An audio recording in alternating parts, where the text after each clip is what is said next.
ఓం శ్రీ సాయిరాం.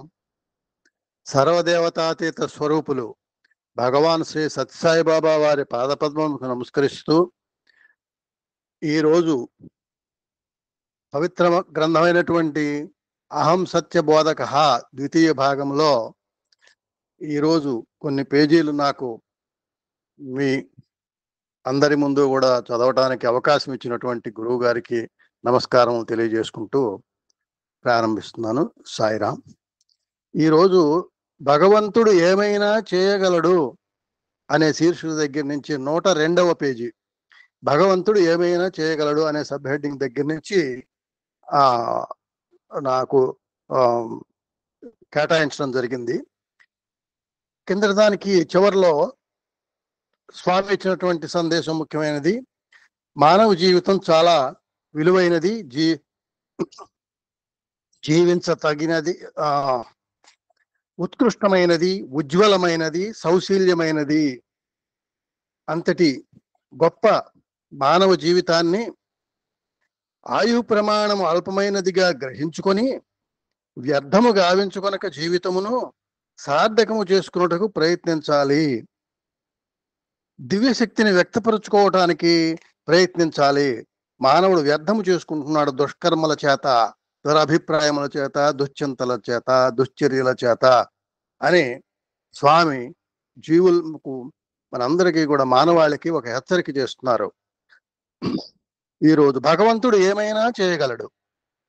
ఈనాడు మనం 2 చేతుల నిండుకు పని చేయడం లేదు. కడుపుకు తిండి లేదని మాత్రం కంగారు పడుతున్నాము. ఇది మన దోషమే, మన సోమరత్వమే. భారతదేశమునందు సోమరత్వానికి ఏమాత్రము అవకాశము ఇవ్వకూడదు. సోమరుడైన మానవునికి తినడానికి కూడాను అధికారము లేదు. పని చేయాలి, అది మన కర్తవ్యం. కర్మాధికారము మాత్రమే ఉంటున్నది మనకు. కర్మానుబంధిని మనుష్యలోకే. కనుక మనము కర్మలను ఆచరించాలి. ఎట్టి కర్మలను ఆచరించాలి?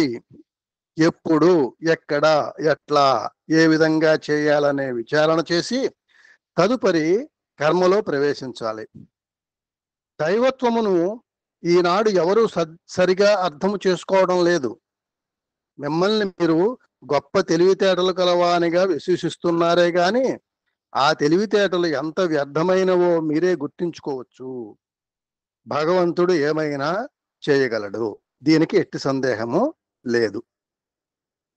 భగవంతుడు ఏమైనా చేయగలడు అనే హెడ్డింగ్కి సంబంధించి స్వామి చేసినటువంటి కార్యములు ఎన్నో మనం గమనించుకున్నట్లయితే అవి లెక్కకు మిక్కిలి, అసలు లెక్క పెట్టలేనటువంటి లీలలు చూపించారు.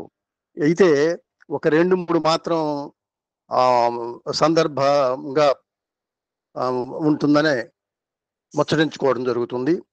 స్వామి నిర్జీవమైనటువంటి తమలపాకు మడతలతో చేసినటువంటి చిలుకకు ప్రాణము పోసి ఎగిరిపోయినటువంటి ఒక సందర్భం పిల్లల దగ్గర. అంటే ప్రాణము లేనిటువంటి దానికి ప్రాణమునిచ్చినటువంటి సందర్భం అదొకటి. అలాగే ప్రాణము ఉన్నటువంటి గండు చీమను ప్రాణము లేని స్త్రీలు ధరించేటువంటి నల్లపూసగా ఒక వరలక్ష్మి వ్రత సందర్భంలో స్వామి చేసినటువంటి ఒక లీల. అదే మాదిరిగా కొడైకెనాల్లో ఒక విద్యార్థి స్వామి యొక్క ఈ మహిమల్ని సందేహంతో స్వామి ఎప్పుడు నిర్జీవమైనటువంటి వాటిని సృష్టిస్తాడేమిటి అనుకుంటే ఒక కోతి పిల్లను, చిన్న ఒక 2 అంగుళాల పరిమితిలో ఉన్నటువంటి ఒక కోతి పిల్లను సృష్టించి అది క్రమంలో నిమిషాల్లో పెద్దదైపోయి మళ్ళీ స్వామి చేతిలో నుంచి అది ఆ విండోలకి జంప్ అయిపోయి బయటికి వెళ్తాం. ఈ 3 కూడా ఏమైనా స్వామి చేయగలడు. అంటే ప్రాణము లేని దానిని ప్రాణమును పోసి చేయగలరు, ప్రాణం ఉన్నదానిని ప్రాణము లేని నల్లపూసగాను తయారు చేయగలరు. అలాగే కులవంతాల్లో కూర్చొని మన ఎదురుగుండా కనబడుతూ ఎక్కడో ప్రమాదంలో విమానంలో చిక్కున్నటువంటి ఆల్ట్రెక్కర్ని గారిని రక్షించినటువంటి విధానం కానీ ఇలాంటివి ఎన్నో ఎన్నో. కాబట్టి భగవంతుడు ఏమైనా చేయగలడు. అని చెప్తూ, మానవుడు ఇప్పుడు ఎలా ఉన్నాడంటే పని చేయడు, కానీ ఫలితం మాత్రం ఎక్కువగా రావాలి. పని చేయడానికి ఆహారం తీసుకునేటువంటి అధికారం కూడా లేదు అన్నారు స్వామి. మనకి కర్మాధికారం ఉన్నది కానీ కర్మ ఫలాన్ని కోరేటువంటి అధికారం లేదు. ఒకవేళ అలా కోరుకున్నట్లయితే అది మరొక రకంగా దారి తీస్తుంది. కర్మానుబంధీన మనుషులకే కర్మలను ఆచరించాల్సిందే. అయితే ఆ కర్మలు ఆచరించేటప్పుడు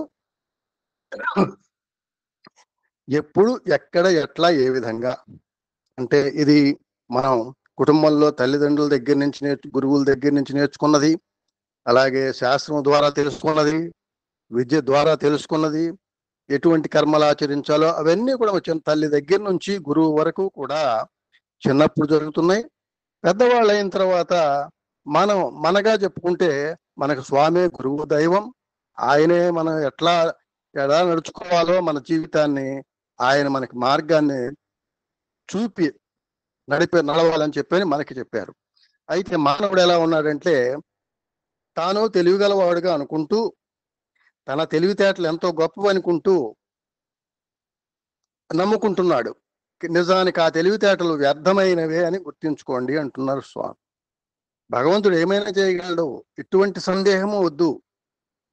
అందుకని ఈ సందర్భంలో భగవంతుడు ఏమైనా చేయగలడు గనక నీవు నిర్భయంగా ఆ భగవంతుణ్ణి నమ్ముకొని శరణాగతితో నీవే స్వామి దేనికైనా అని ఆలోచన గనక మనం సంకల్పంలో గనక ఉన్నట్లయితే భగవంతుడు మనల్ని ఎప్పుడైనా కాపాడుతాడు, ఏదైనా చేయగలడు.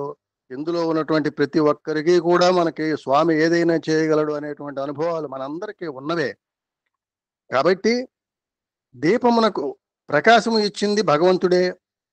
మరి అదే దీపాన్ని గాలికి శక్తి ఇచ్చినది కూడా భగవంతుడే. దానిని ఆర్పుటకు గాలికి శక్తి ఇచ్చినది కూడా భగవంతుడే. గాలికి ఆర్పే శక్తి ఉంది, దీపమునకు వెలిగే శక్తి ఉంది. కానీ గాలిలో దీపం పెట్టి ఓ దేవుడా దీనిని ఆరిపోకుండా చూచుకోమంటే ఎంత వివేకము! ఇది నిజముగా తెలివిగలవాడు చేసే పని కాదు. దైవ శక్తిని ఎప్పుడు ఏ విధంగా కాపాడుకోవాలో ఆ విధంగా కాపాడుకోవాలి. దానికి వెలిగే శక్తిని ఇచ్చాడు, కాంతి కోసం దాన్ని ఉపయోగించుకోవాలి. ఒకవేళ దాన్ని తగ్గించవలసి లేదా ఆ మండే శక్తిని తగ్గించాల్సి వచ్చినప్పుడు దాన్ని ఆర్పే శక్తి కూడా గాలి ద్వారా ఆర్పితే గాలి, లేదా నీటి ద్వారా ఆర్పితే నీరు, రెండు భగవంతుడు ఇచ్చినటువంటివే. దాన్ని వెలిగే శక్తి ఇచ్చారు, దాన్ని మళ్ళీ తగ్గించే శక్తి కూడా భగవంతుడే ఇచ్చాడు. ఇది గ్రహించాలి, ఇది కాపాడుకోవాలి. ఒకానొక వ్యక్తి ఒకప్పుడు నన్ను ప్రశ్నించాడు, స్వామి మీరు ఒకసారి జలమును పెట్రోల్గా మార్చారుట. ఈనాడు భారతదేశంలో పెట్రోల్ ధర పెరిగిపోయింది. ఈ పెట్రోల్కై అనేక కోట్లు వ్యయము చేస్తున్నది ప్రభుత్వం. మన భారతదేశం లోపల బొంబాయి, మద్రాసు ఇత్యాది ప్రాంతములందు కావలసినంత పెద్ద సముద్రం ఉంటున్నది. ఈ సముద్రాన్ని అంతా మీరు పెట్రోల్గా ఎందుకు మార్చకూడదు అన్నాడు. అప్పుడు నేను చెప్పాను, స్వామి అంటున్నారు, చాలా మంచిదే నాయన, నీవు చాలా తెలివితేటలు గలవాడివే, కానీ నీ తెలివితేటలు సరిగా పనిచేయటం లేదు అన్నారు స్వామి. ఇతను అనుకుంటున్నాడు, ఏమిటి జగత్తుకు ఉపకారం చేసే ప్రశ్న కదా ఇది, నా తెలివితేటలకు ఏమి దోషం ఏర్పడింది అని ఆ వ్యక్తి ఆశ్చర్యపోయాడు. మంచిదే, మద్రాసు, బొంబాయి తీర ప్రాంతాల్లోని సముద్రమునంతా పెట్రోల్గా మార్చవచ్చు. కానీ నీ బోటి తెలివి తక్కువ వాడు సముద్రపు ఒడ్డున సరదాగా నడిచి వెడుతూ సిగరెట్టు అంటించుకొని ఆ అగ్గిపుల్లను దాంట్లో వేస్తే ఈ సముద్రము, ఈ దేశము ఏమైపోతుంది? ప్రపంచం గతేమవుతుంది? ఈ శ్రేయస్సును నీవు ఏమాత్రమైనా యోచించావా? దేశక్షేమమును నీవు ఏమాత్రమైనా గుర్తుపెట్టుకున్నావా? అల్పమైన భావముతో సముద్రాన్ని పెట్రోల్గా మార్చండి అంటున్నావు. ఇది తెలివి తక్కువ ప్రశ్న అన్నాను. ఇలాంటి తెలివితేటలు ఉండిన వారు ఈనాడు ప్రపంచములో దండిగా ఉన్నారు. వీరు తమ తెలివితేటలకు తాము మురిసిపోతూ తమను గొప్పవారిగా విశ్వసిస్తున్నారు. ఇలాంటి వారే భగవంతుని విమర్శించడానికి ముందుకు వచ్చేవారు.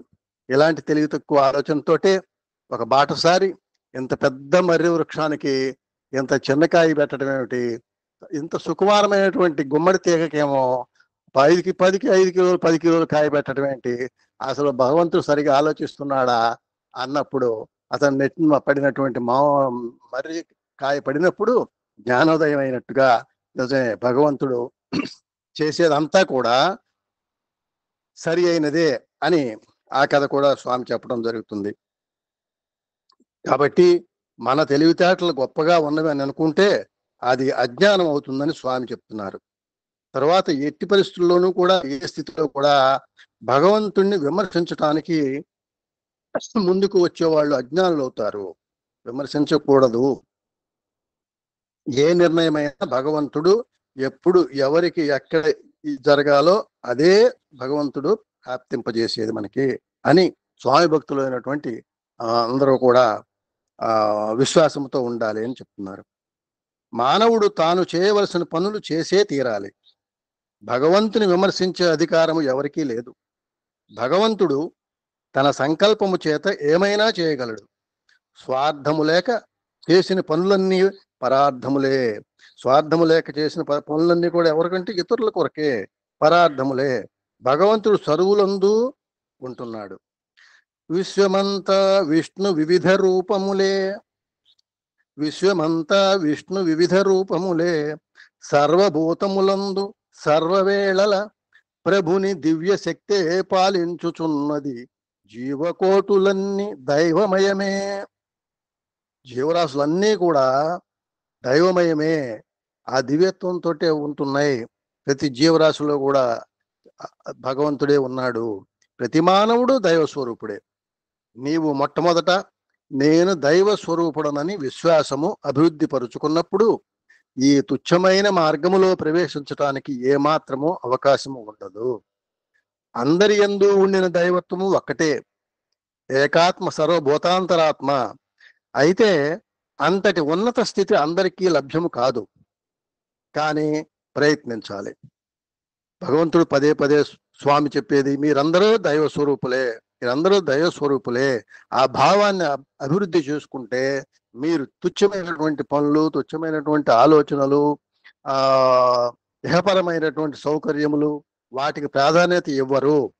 దైవము అనుకున్నప్పుడు మీ యొక్క ఆలోచనలు ఉచ్చ స్థితిలో ఉంటాయి. ఏకాత్మ సర్వభూతాంతరాత్మ. మొన్న ఇదే ఆదివారం నాడు శాస్త్రి గారు చెప్పినటువంటి ఈ ఏకాత్మ దీని మీదనే జరిగింది ఆ రోజంతా కూడాను. అయితే ఏకాత్మ సర్వభూతాంతరాత్మ, అన్నిట్లోనూ ఉన్నటువంటి ఆత్మ ఒక్కటే. అయితే అంతటి ఉన్న స్థితి అందరికీ లభ్యం కాదు. ఆ ఆలోచన రావాలంటే కొంత సాధన ఉండాలి. అదే కానీ ప్రయత్నించాలి. ప్రయత్నము లేక దేనిని పొందలేము. సింహము మృగరాజు. నేను మృగరాజు కదా అని పోయి గుహలో కూర్చుంటే ఏ మృగాలు వచ్చి ఆహారంగా అర్పితమవుతాయి? మృగరాజు అయినప్పటికీ తన కర్తవ్యము తాను నిర్వర్తించాలి. మృగముల పైన బడి వేటాడాలి. అప్పుడే తన కడుపు నిండుతుంది. అట్లు లేకుండా మానవుడు తన కర్తవ్యమును విస్మరించి దైవమే సర్వము చేయాలని కూర్చుంటే అది కేవలము సోమరత్వమే గాని నిజమైన భక్తి ప్రపత్తులు కాదు. మానవుడు చేయవలసిన పనులు చేసే తీరాలి. అందుకోసమే మానవత్వము ఆవిర్భవించింది. కర్తవ్యము ప్రతి ఒక్కరూ నిర్వర్తించవలసిందే. పేదవాళ్ళైనా కర్తవ్యం ఉన్నది, బిలీనీరైన కర్తవ్యం ఉన్నది. ఆ కర్తవ్యాన్ని మానడానికి వీల్లేదు అని సింహం యొక్క ఉదాహరణ కూడా మృగరాజు కూడా తన కర్తవ్యము, రాజుకి కర్తవ్యం ఉన్నది, పేదవాడికి కర్తవ్యం ఉన్నది, ప్రతి ఒక్కరికి కర్తవ్యం ఉన్నది. అది నిర్వర్తించవలసిందే. అందుకోసమే అలా నిర్వర్తించడం కోసమే ఈ మానవత్వము అనేటువంటిది ఆవిర్భవించింది. నేను అనేదే ఆత్మకు మొదటి పేరు. దివ్యాత్మ స్వరూపులారా, మానవుడైన ప్రతివాడు కూడాను తన యొక్క సత్యాన్ని తాను గుర్తించటానికి ప్రయత్నించాలి. నేను ఎవరు? దేహమా, మనస్సా, బుద్ధ, చిత్తమా, అంతఃకరణ, ఆత్మన దేనికి జవాబు రావడం లేదు. నేను మానవుడను అనుకున్నప్పుడు ఆకార మానవుడా, ఆచార మానవుడా, ఇది కూడాను తనకు అర్థం కావడం లేదు. సత్యాన్ని తాను గుర్తించాలి. అంటే సత్యము అంటే నిజమైనటువంటి మన యొక్క రూపమే, మన యొక్క తత్వం ఏమిటి? ఈ నేను అనేటువంటిది ఎవరు చెప్పేది? ఈ దేహానికి సంబంధించిందా నేను, లేదా మనసుకు సంబంధించిందా, బుద్ధికి సంబంధించిందా, చిత్తానికి సంబంధించిందా, అంతఃకరణకు సంబంధించిందా అన్నప్పుడు జవాబు రావటము అంత తేలికైనటువంటిది కాదు. నేను మానవుడును అని చెప్పుకున్నాం, మనం ఆచార మానవుడిగా ఉన్నామా? ఇది కూడా అర్థం కావటం లేదు. అంటే మానవుడు కొన్ని పనులు చేస్తూ ఉంటారు, మానవ ధర్మంతో మనం కొన్ని పనులు చేస్తూ ఉంటాం. అదే నేనా? ఇది కూడా సరైనటువంటి అర్థం కావడం లేదు. ఈనాడు ఆధ్యాత్మిక తత్వమును గూర్చి ప్రబోధన చేసేవారు దినదినమునకు అభివృద్ధి అవుతున్నారు, కానీ ఆచరణ మాత్రము శూన్యముగా కనిపిస్తున్నది. ఆచరణ ప్రధానము కానీ ఆచార ప్రచారములు ప్రధానము కాదు. ఈ ఆచరణ, తెలిసినటువంటి విషయాన్ని ఆచరణలో పెట్టడమే ప్రధానం. ఆచారములు లేదు, చేసేటువంటి కార్యక్రమాలు, ప్రచారములు ఇది ప్రధానం కాదు. ప్రబోధకులు ఎక్కువే అయ్యారు, కానీ ఆచరణ శూన్యంగా కనిపిస్తుంది అంటున్నారు స్వామి. సాయి తత్వం ఉన్న ఆచారము, దేవాలయాల్లోకి వెళ్ళే ఆచారాన్ని మనం మన పెద్దల నుండి నేర్చుకుంటున్నాం, ఆ ఆచారాన్ని పాటిస్తున్నాం. కానీ అందులో ఉన్న అంతరార్థాన్ని ఎంతమంది గ్రహిస్తున్నారు అనేది ప్రశ్న వేసుకోమంటున్నారు స్వామి. ఎందుకు దేవాలయాలకు వెళుతున్నాం? తీర్థయాత్రలు చేస్తున్నాం. మన పెద్దలు తీర్థయాత్రలు చేశారు, మనం కూడా చేస్తున్నాం. ఆ తీర్థయాత్రల ద్వారా ఏమి మనము జ్ఞానము నేర్చుకున్నాము, ఏమి ఆచరణలోకి తెచ్చుకున్నాం? లేదా తీర్థయాత్రలు చేసిన దోసకాయ వలె, చేదు దోసకాయ వలె అలాగే ఉండిపోతున్నామా? ఇదంతా కూడా ఆలోచించుకోవాలి. నేను చాలా తీర్థయాత్రలు చేశాను, చాలాసార్లు చేశాను, ఇలా చెప్పుకుంటూ ఉంటాం. అది ప్రచారం అవుతుంది. ఓ చాలాసార్లు కాశీ వెళ్ళాడు అని చెప్పుకుంటారు. అలాగే సాయి తత్వము చాలా మంది అర్థం చేసుకోలేని వారు ఉంటారు. సాయి తత్వము అనుకుంటే ఎందుకు ఈ విధముగా జరుగుతున్నది? ఈ సాయి ఎవరు? దీనిని ఎవరు అర్థం చేసుకోలేరు. నేను సన్యాసిని కాదు, నేను యోగిని కాదు, నేను భోగిని కాదు, నేను త్యాగిని కాదు, నేను నేనే. స్వామి కూడా చాలాసార్లు స్వామి ఏమిటి అనేటువంటిది జిజ్ఞాస కాక, స్వామి ఏం చెప్పారో దానిని అనుసరించి ఆ మంచి స్థితిని పొందండి. స్వామిని గురించి తెలుసుకోవాలంటే చెప్పేవారికి సాధ్యం కాదు, వినేవారికి కూడా సాధ్యం కాదు. కాబట్టి నేను నేనే, భోగిని కాదు, యోగిని కాదు. సన్యాసి అయితే కొన్ని కొన్ని హద్దులు ఉంటాయి. ఒకే చోట కొన్నాళ్ళు ఉండకూడదని, నిద్రపోయిన చోటే నిద్ర పోకూడదని, అంటే ఎప్పుడు సంచారిగా ఉండాలని సన్యాసి. వాళ్ళకు ఉండేటువంటి హద్దులు వాళ్ళకు ఉన్నాయి. యోగిని అయితే కొన్ని కొన్ని పరిమితులు ఉంటాయి, యోగికి కూడా కొన్ని పరిమితులు ఉంటాయి. కానీ నాకు ఏ పరిమితము లేదు, అపరిమితము స్వామి. తనకు ఏ పరిమితులు లేవు స్వామికి. అపరిమితమైన ఆనందమే నాది, ఆనందమే స్వామి యొక్క స్వరూపము. మరి మీరు కూడా స్వామి భగవంతుడే అంటున్నారు కాబట్టి మానవుడు కూడా ఆనంద స్వరూపుడే అనేటువంటి అంతర్భావాన్ని గ్రహించాలి. నా పేరు నేను. సత్యసాయి అనేది పెట్టిన పేరు గాని పుట్టిన పేరు కాదు. సత్యసాయి అనేది వారి తల్లిదండ్రులు పెట్టినటువంటి పేరు, కానీ స్వామి వారి పేరు నేను అని చెప్తున్నారు. దివ్యత్వమును గుర్తించవలెనంటే ప్రతి ఒక్కరి యందు నేను నేను అనే పదము నిండి ఉన్నది. ఈ దివ్యత్వాన్ని గుర్తించాలంటే తేలికగా అర్థం చేసుకోవడానికి ఈ నేను అనే పదము అందరి యందు నిండి ఉన్నది. స్వామి, నేను ఈ పని చేశాను, నేను ఇప్పుడు వెడుతున్నాను, ఈ విధంగా ప్రతి వ్యక్తి కూటి పేద మొదలు కోటీశ్వరుని వరకు నేను నేను అనే పదమును ఉపయోగపెడుతున్నాడు. నిజానికి ఈ నేను అనే పదాన్ని గనక సరైనటువంటి రీతిలో చిన్నతనము నుంచి కూడా పరిచయం చేయవచ్చు. అక్కడి నుంచి భగవంతుని పరమాత్మ ఎలా మనం జిజ్ఞాసను రేకెత్తించవచ్చు విద్యార్థి దశ నుంచి కూడా. ఈ నేను అనే దాన్ని, నేను అనేది ఎవరి సొంతము కాదు, ప్రతి ఒక్కరిది నేను. ఎవరు రామయ్య అని ప్రశ్నిస్తే నేను అని ఒకరు చేయెత్తుతారు, ఎవరు కృష్ణయ్య అని అడిగితే నేను అని చేయెత్తుతాడు ఒకడు, ఎవరు గోవిందుడు అంటే నేను అని చేయెత్తుతాడు మరొకడు. కాబట్టి రాముని యందు, కృష్ణుని యందు, గోవిందుని యందు నేను అనే పదము సమంగా ఉంటున్నది. కాబట్టి నేను అనేదే సర్వత్రా నిండి ఉన్నది. ఈ విశ్వములో ఎంతమంది మానవులు ఉన్నారో అన్ని నేనులు, ఈ అన్ని నేనులు కలిసి ఒకటే నేను, అదే అహం బ్రహ్మాస్మి. కాబట్టి నేను అనేది సర్వత్రా నిండి ఉన్నది, అదే అహం బ్రహ్మాస్మి. ఆ నేను అనేదే బ్రహ్మతత్వము. ఆ నేను అనేది ఎక్కడి నుంచి స్టార్ట్ అవుతుందో పదే పదే దాన్ని అన్వేషించమని రమణ మహర్షి గారు కూడా ఇదే చెప్పేవారు అడిగిన వారందరికీ కూడా. నేను అనేది ఎక్కడి నుంచి స్టార్ట్ అవుతుందో దానిని పట్టుకోవడానికి సాధన చెయ్యి అని. ఈనాడు నేను అనే పదమును తెల్లవారి మొదలు రాత్రి వరకు ఉపయోగపెడుతున్నాము, కానీ ఆ నేను ఎవరో మనకు అర్థం కావటం లేదు. అర్థమైనంత వరకు మనం ఏమనుకుంటున్నాం అంటే నేనంటే ఈ దేహమే నేను అనుకుంటున్నాం మనం. నిజమైన అర్థం మాత్రం కావడం లేదు, తెలియడం లేదు. మొట్టమొదట నేను కనుక్కోవాలి, ఆ నేనేమిటో కనుక్కోవాలి. ఈ నేను ఒక వ్యక్తికి మాత్రమే సంబంధించింది కాదు, సమిష్టి స్వరూపమే నేను, వ్యష్టి స్వరూపమే జగత్తు. ఈ జగత్తు కూడాను నేనులోనే లీనమై ఉన్నది. ఇది ఒక వేదాంత వాక్యము, జటిలమైనటువంటి వాక్యమే అయినప్పటికీ కూడా స్వామి మనకి ఏం చెప్తున్నారు, ఈ నేను ఒక వ్యక్తికి మాత్రమే సంబంధించినది కాదు. కానీ మనం అనుకునేది మాత్రం నేను నాకు సంబంధించింది అని అనుకుంటున్నాం. స్వామి చెప్పేది ఏంటంటే ఇది వ్యక్తికి సంబంధించింది కాదు, ఇది సమిష్టి యొక్క స్వరూపము నేను. స్వామి పదే పదే ఇన్ని నేను లేవు, ఇన్ని నేను లేవు, అన్ని కలిపి మళ్ళీ ఒకటే నేను. వ్యష్టి రూపమే ఈ జగత్తు. ఈ జగత్తు ఉన్నది అనడానికి ఎవరికి వారు నేను ఉన్నాను అనుకుంటే జగత్తు ఉంటుంది, నేను లేను అనుకున్నప్పుడు ఆ జగత్తు ఉండదు.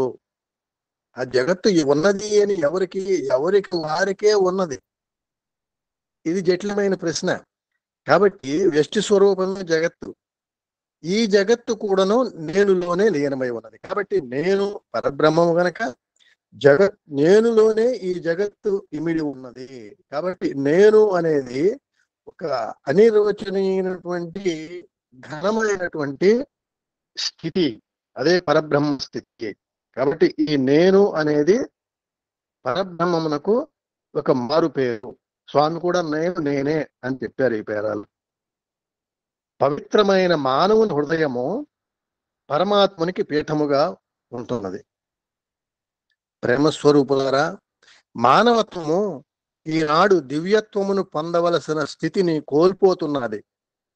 భౌతికమైన లౌకికమైన సుఖ సంతోషములకై ప్రాకులాడుతున్నారు. ఒక్కొక్క దేశము ఇతర దేశముల పైన పడి దానిని భస్మము గావించాలని ప్రయత్నిస్తున్నది. ఇవి చాలా దుష్టబుద్ధులు. అన్ని దేశములు సుక్షేమంగా ఉండాలి. లోకా సమస్త సుఖినో భవంతు.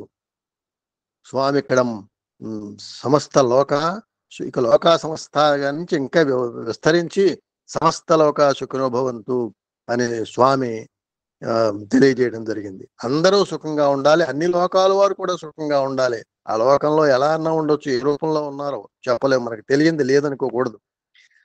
అందరి సుఖమును కోరినప్పుడే అందులో నీ సుఖము చేరుతుంది.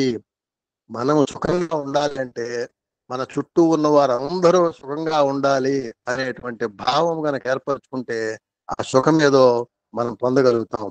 అంతేకాని తానే సుఖముగా ఉండాలంటే ఎట్టి పరిస్థితుల్లోనూ అటువంటి సుఖము లభించదు. అందరి సుఖమును కోరక తన సుఖమే తనకు కావాలంటే తనకు ఏమాత్రము సుఖము లభ్యము కాదు.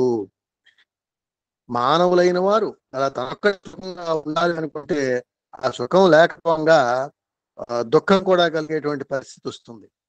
మానవులైన వారు ఈ ద్వేష, అసూయ, ఆడంబరములకు అవకాశము అందించరాదు. మానవుని మనం అనుకుంటున్నాం గనక మానవులకు ఉండవలసినటువంటి లక్షణములు ఏమిటంటే ద్వేషం ఉండకూడదు, అసూయ ఉండకూడదు, ఆడంబరములకు తావివ్వకూడదు. ఈ అహంకారం అనేదే మానవుని అధపతనం చేస్తున్నది.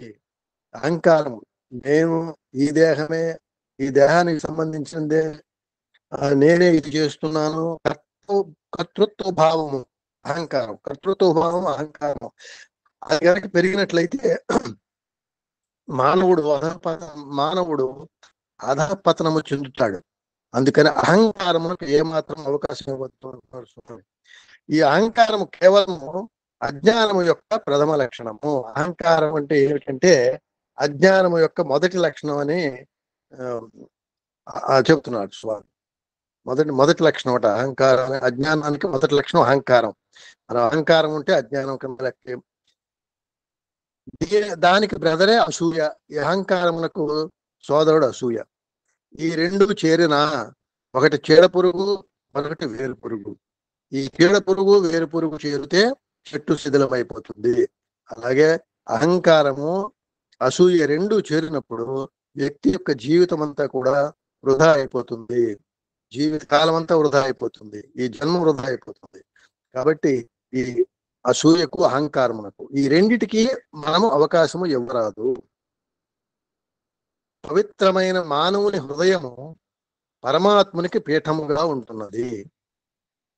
అటువంటి పరమాత్మని పీఠమైన హృదయం లోపల ఈ దుర్గుణములు మనము ప్రవేశపెడితే ఎవరికి నష్టము? నీకే నష్టము. మన హృదయము పవిత్రముగా ఉన్నట్లయితే భగవంతుడు మన హృదయాన్ని పీఠముగా ఉపయోగిస్తారు, పీఠం చేసుకుంటారు. అలా కాకుండా మనం హృదయములో దుర్గుణాలు ప్రవేశపెట్టినప్పుడు స్వామి ఆ హృదయపీఠమును హృదయపీఠంలోకి రారు, అక్కడ కూర్చోరు. దానివల్ల నష్టము, నీకే నష్టము. కనుక దుర్గుణములు మనము హృదయమందు ప్రవేశపెట్టరాదు. ఇది మనం ఏమైనా, అందుకే ప్రతిరోజు నిద్రపోయే సమయానికి ముందు మనం ఏమైనా చేసినటువంటి కార్యక్రమాల్లో ఎటువంటి దుర్గుణము గాని చెడ్డ భావము గాని ఉన్నదా అని ఆ రోజు చూసుకొని పరీక్షించుకొని మరలా తెల్లారి ఇంకోసారి అలవాటు జరగకుండా ప్రతిరోజు పరీక్ష పెట్టుకోవాల్సిందే. మనం ఏమైనా దుర్గుణంకు సంబంధించినటువంటి ఆలోచనలు కానీ సంకల్పములు కానీ మనకేమైనా వచ్చాయి ఈరోజు, తప్పనిసరిగా మనం ఉదయం నుంచి సాయంత్రం వరకు చేసిన పనులు గుర్తుపెట్టుకుంటే మనకు అర్థమైపోతుంది. దుర్భావములను ఏమాత్రమో భావించరాదు. అసలు భావనలోకే రాకూడదు. సంకల్పం, దుష్ట సంకల్పం భావంలో కూడా రాకూడదు. అది క్రియారూపం దాల్చడమే కాదు, అసలు భావంలోకే రానికండి అంటున్నారు. సత్య నిత్యమైన దివ్యత్వమును విశ్వసించి ప్రేమతత్వాన్ని అభివృద్ధి గావించుకొని అందరి యొక్క ఐక్యతను మనం ఆశించాలి.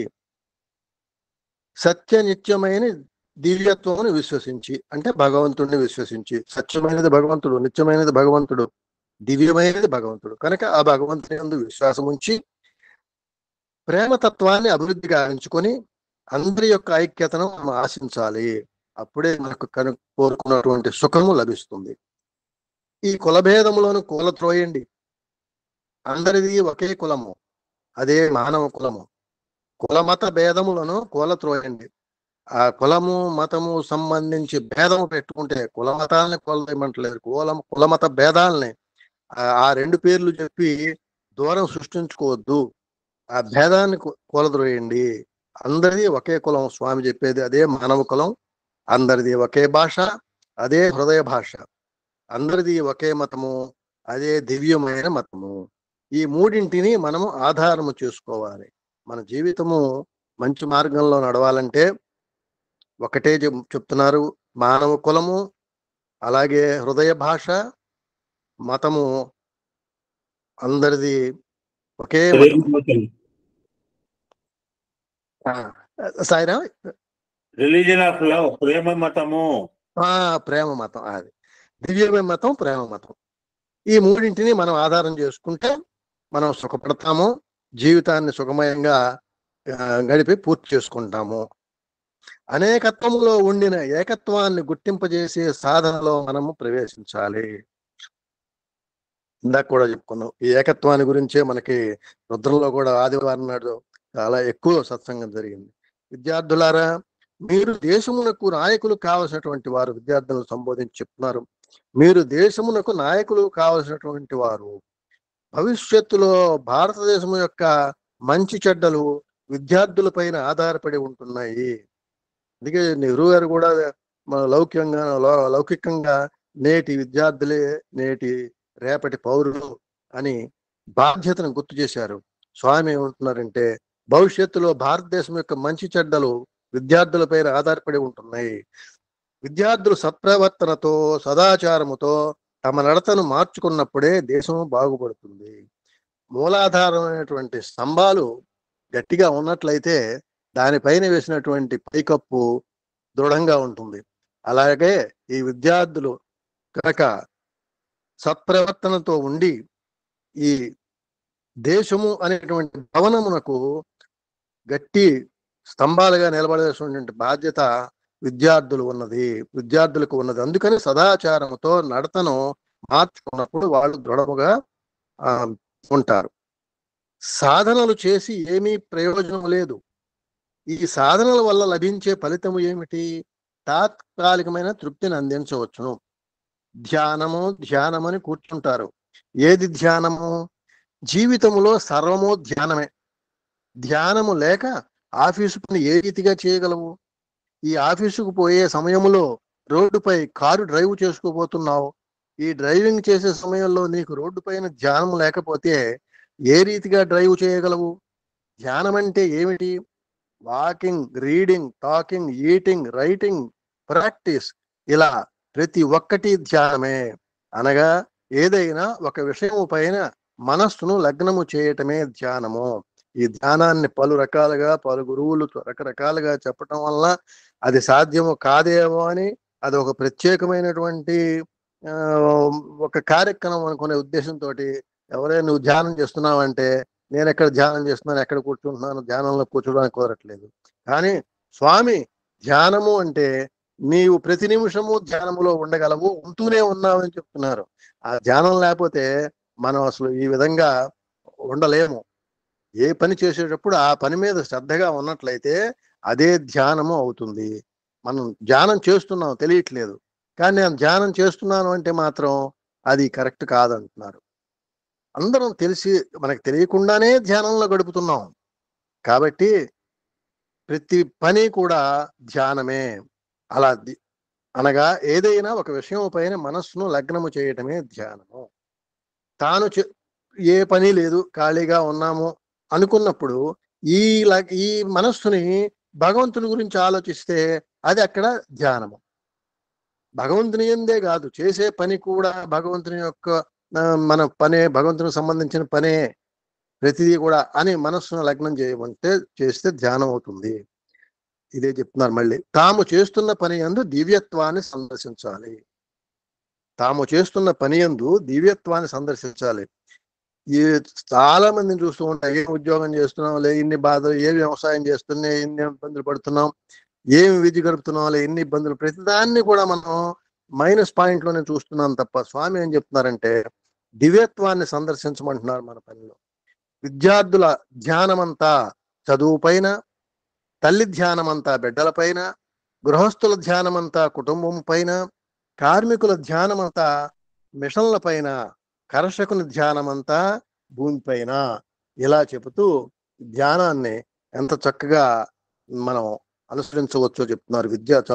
విద్యార్థుల ధ్యానం చదువు మీద, తల్లి ధ్యానం అంతా బిడ్డల మీద, బిడ్డల ఆరోగ్యం మీద, వాళ్ళకి ఆహారం మీద, మరి గృహస్థుల ధ్యానం అంతా కూడా తాను కుటుంబం కోసం ధర్మ మార్గంలో కుటుంబాన్ని నడుపుకోవడం, మరి కార్మికుల ధ్యానం అంతా కూడా వాళ్ళు చేసేటువంటి మిషన్ల పైన. ఆ ధ్యానం ఉండబట్టే ఆ ఫ్యాక్టరీలో మిషన్లు అలా నడుస్తున్నాయి. అలాగే కర్షకుడు కూడా ధ్యానంతో భూమి మీద పనిచేస్తున్నాడు. ఇలా ఒక్కొక్కరికి ఒక్కొక్క విషయం పైన ధ్యానం ఉంటున్నది. ఇదంతా కూడా భగవంతుడు మనకిచ్చినటువంటి ఒక అవకాశమే ఈ ధ్యానం. అదే విధముగా నీ మనస్సును దైవం పైన లగ్నము చెయ్యి. పని చేస్తున్నప్పుడు ఆ క్రియ మీద, ఏ పని లేకుండా ఊరుకుని కూర్చున్నప్పుడు దైవం పైన మనస్సుని మనం లగ్నం చేసినట్లు చెయ్యాలి. అంతేగాని నిరంతరము ఏదో చేస్తున్నాం అనుకుని నీవు భగవంతుని పని చేయడం లేదని అనుకోకూడదు. ఇది మరి స్వామి ద్వారా మాత్రమే మనకి ఈ విషయం అనేది క్లియర్ గా తెలిసింది. ఏదో చేస్తున్నాం అనుకుని భగవంతుని పని చేయటం లేదే అని, దానికి సమయం దొరకట్లేదే అని అనుకోకూడదు. ఏ పని చేసినా ఇది భగవంతుని పనే అని భావించు. భగవంతుని పని ఏమిటి? ఆయన స్వభావం ఏమిటి? ప్రేమ స్వభావం. నువ్వు కూడా నీ కర్తవ్యాన్ని ప్రేమతో నిర్వర్తించినట్లయితే అది భగవంతుని పనే. ఈ విధంగా సర్వ కర్మ భగవత్ ప్రీత్యర్థమని భావించు. ప్రతి కర్మ ఏది చేసినా భగవత్ ప్రీత్యర్థమే చేస్తాం. మరి భగవత్ ప్రీత్యర్థం అనేటువంటి భావన పెట్టుకున్నప్పుడు భగవంతుడు ప్రీతి చెందాలంటే భగవంతుడికి ఇష్టమైన రీతిలో నీ కర్మను కొనసాగించాలి. నీవు భూమిని దున్నుతున్నావు, నా హృదయ భూమిని నేను సాగు చేస్తున్నాను అనుకో, దాంట్లో విత్తనములు చల్లుతున్నావు. నా హృదయ భూమి లోపల మంచి విత్తనములు చల్లుకుంటున్నాను, సద్గుణములు అనే విత్తనములు చల్లుకుంటున్నాను అనుకో. నీరు కడుతున్నావు, ప్రేమ జలమును దీనికి కడుతున్నాను అనుకో. ఈ విధంగా ఆధ్యాత్మిక మార్గంలో ప్రవేశించాలనుకుంటే జపమాల మాత్రమే పట్టుకోనక్కర్లేదు. నిజంగా ఇది ఈ వ్యవసాయదారుని యొక్క మనస్సుకి ఈ 4 లైన్లలో స్వామి చెప్పినటువంటి ఈ వాక్యం వింటే ఎంత ఆనందిస్తాడో కర్షకుడు. దీని గనక మనం ఆయనకి వాళ్ళకి చేరవేసేటువంటి విషయం, స్వామి చెప్పినటువంటి ఈ విషయాన్ని చేరవేస్తే తాను ఎంత తృప్తిపడతాడో. ఈ విధంగా ఆధ్యాత్మిక మార్గంలో ప్రవేశించాలనుకుంటే జపమాల మాత్రమే పట్టుకోనక్కర్లేదు, ఒంటరిగా కూర్చోనక్కర్లేదు, అరణ్యమునకు పోనక్కర్లేదు. తాను చేస్తున్న పని ఎందే దివ్యత్వాన్ని సందర్శించవచ్చు. దీనిని నిరంతరము ఏమరపాట్లు లేకుండా మన పనిని దివ్యత్వమైన పనిగా, అంటే భగవంతుని పనిగా మనం చెయ్యాలి. ఈనాడు మానవత్వములో మొట్టమొదట గుర్తించవలసినది మనం ఐక్యతను కోల్పోతున్నాము. మనలో ఐక్యత నశిస్తోంది, ఈర్ష్యభావాలు పెరుగుతున్నాయి ఆ లౌకికమైనటువంటి ఆలోచనల వల్ల. అందుకని ఐకమత్యం కూడా ఉండట్లేదు. అందుకని ఐక్యత పెంచుకోండి. అందుకే మనకి స్వామి ఇవన్నీ కూడా మన సమితులన్నీ ఏర్పాటు చేయటం, కలిసి సేవ చేయటం, ఇదంతా మనలో ఐక్యత పెంచడానికే. చిన్నప్పటి నుంచి కూడాను అందరూ ఒక్కటిగా మనం భావించుకోవాలి. అందరం ఒక్కటే. శారీరకంగా మీ మధ్య భేదములు ఉండవచ్చును, మానసికంగా అభిప్రాయ భేదములు ఉండవచ్చును, కానీ ఆత్మతత్వం మాత్రం ఒక్కటే. అదే ఏకోహం బహుశ్యాం. ఇలాంటి అనేకత్వంలో ఉండిన ఏకత్వాన్ని గుర్తింపజేసే సాధనలో మనం ప్రవేశించాలి. ఏం సాధన చేయాలి? ఏకత్వాన్ని గుర్తించటమే. అందరిలో ఉన్న అందరిలోనూ ఆత్మతత్వం ఒకటే అని గుర్తించడమే అది మన యొక్క సాధన. ప్రపంచంలో ఎక్కడ చూసినప్పటికీ అంగీభావ సంబంధమే సాక్షాత్కరిస్తుంది. ఇక్కడ 2 నిమిషాలు మాట్లాడండి, 2 minutes జనరల్ గా మాట్లాడండి. టైం చాలా ముఖ్యం టైం. అలాగే సాయిరాం. కాబట్టి ఇక్కడ మనం సాధనలో ఏకత్వ భావం, మనం ఏ పనిలోకి వెళ్ళినా సంఘభావంతో వెళ్ళినప్పుడు భేదభావాన్ని మాత్రం మన దృష్టిలోకి రానియకుండా జాగ్రత్త పడాలి. ఎందుకంటే చాలా తొందరగా మనలో ప్రవేశించేటువంటిదే ఈ భావము. కాబట్టి అవతలి వారు చేసేది ఎటువంటి పని అనేటువంటి ఆలోచనలో పెట్టుకోకూడదు. ఆ మనిషి స్వామి చెప్తున్నారు, మనిషిని చూసినప్పుడు గుణభావంతో చూడమోకు, ఆత్మభావంతో చూడు.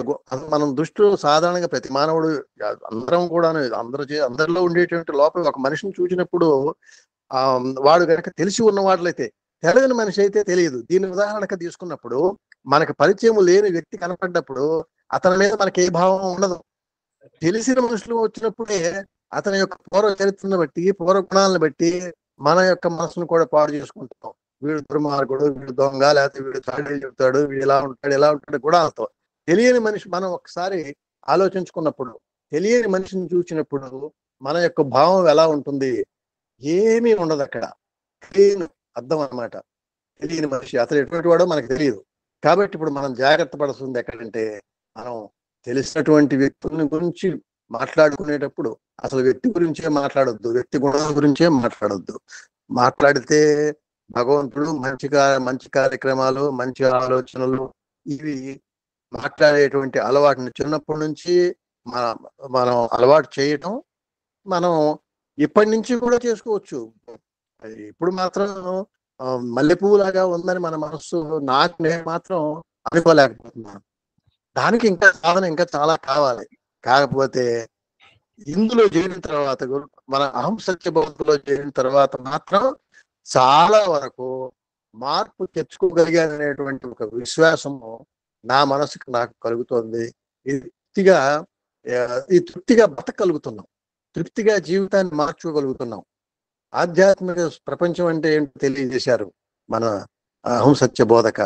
కాబట్టి మనం మంచి మార్గంలోనే ప్రయాణం చేస్తున్నాం. ఈ తెలిసినటువంటి 2 విషయాలు మనం చేస్తూ ఇతరుల చేత చేయించుకోవడం లేదా మనకి చెప్పుకోవడం ఇలాంటి కనుక మనం చేసుకున్నట్లయితే మన సాధన మంచి మార్గంలోనే వెళ్తున్నట్లు ఉండాలి. రెండోది, మనం దివ్యత్వమైనటువంటి వాళ్ళమే అనేటువంటి మాత్రం మర్చిపోకూడదు. ఆ దివ్యత్వమైనటువంటి దివ్య స్వరూపం అన్నప్పుడు మన ఆలోచనలు కూడా దివ్యంగానే ఉంటాయి. అలాగే భగవంతుడు ఏదైనా చేయగలడు.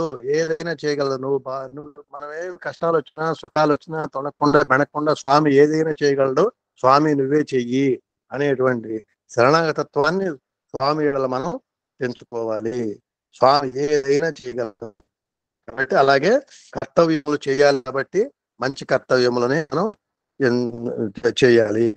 ఇది మన నిజ జీవితంలో ప్రవేశపెట్టుకొని మనల్ని వచ్చే స్థితిలోకి ఉన్న స్థితిలోకి రామాలని చెప్పి స్వామి మనకి అహం సత్య బోధక ద్వారా తెలియజేశారు.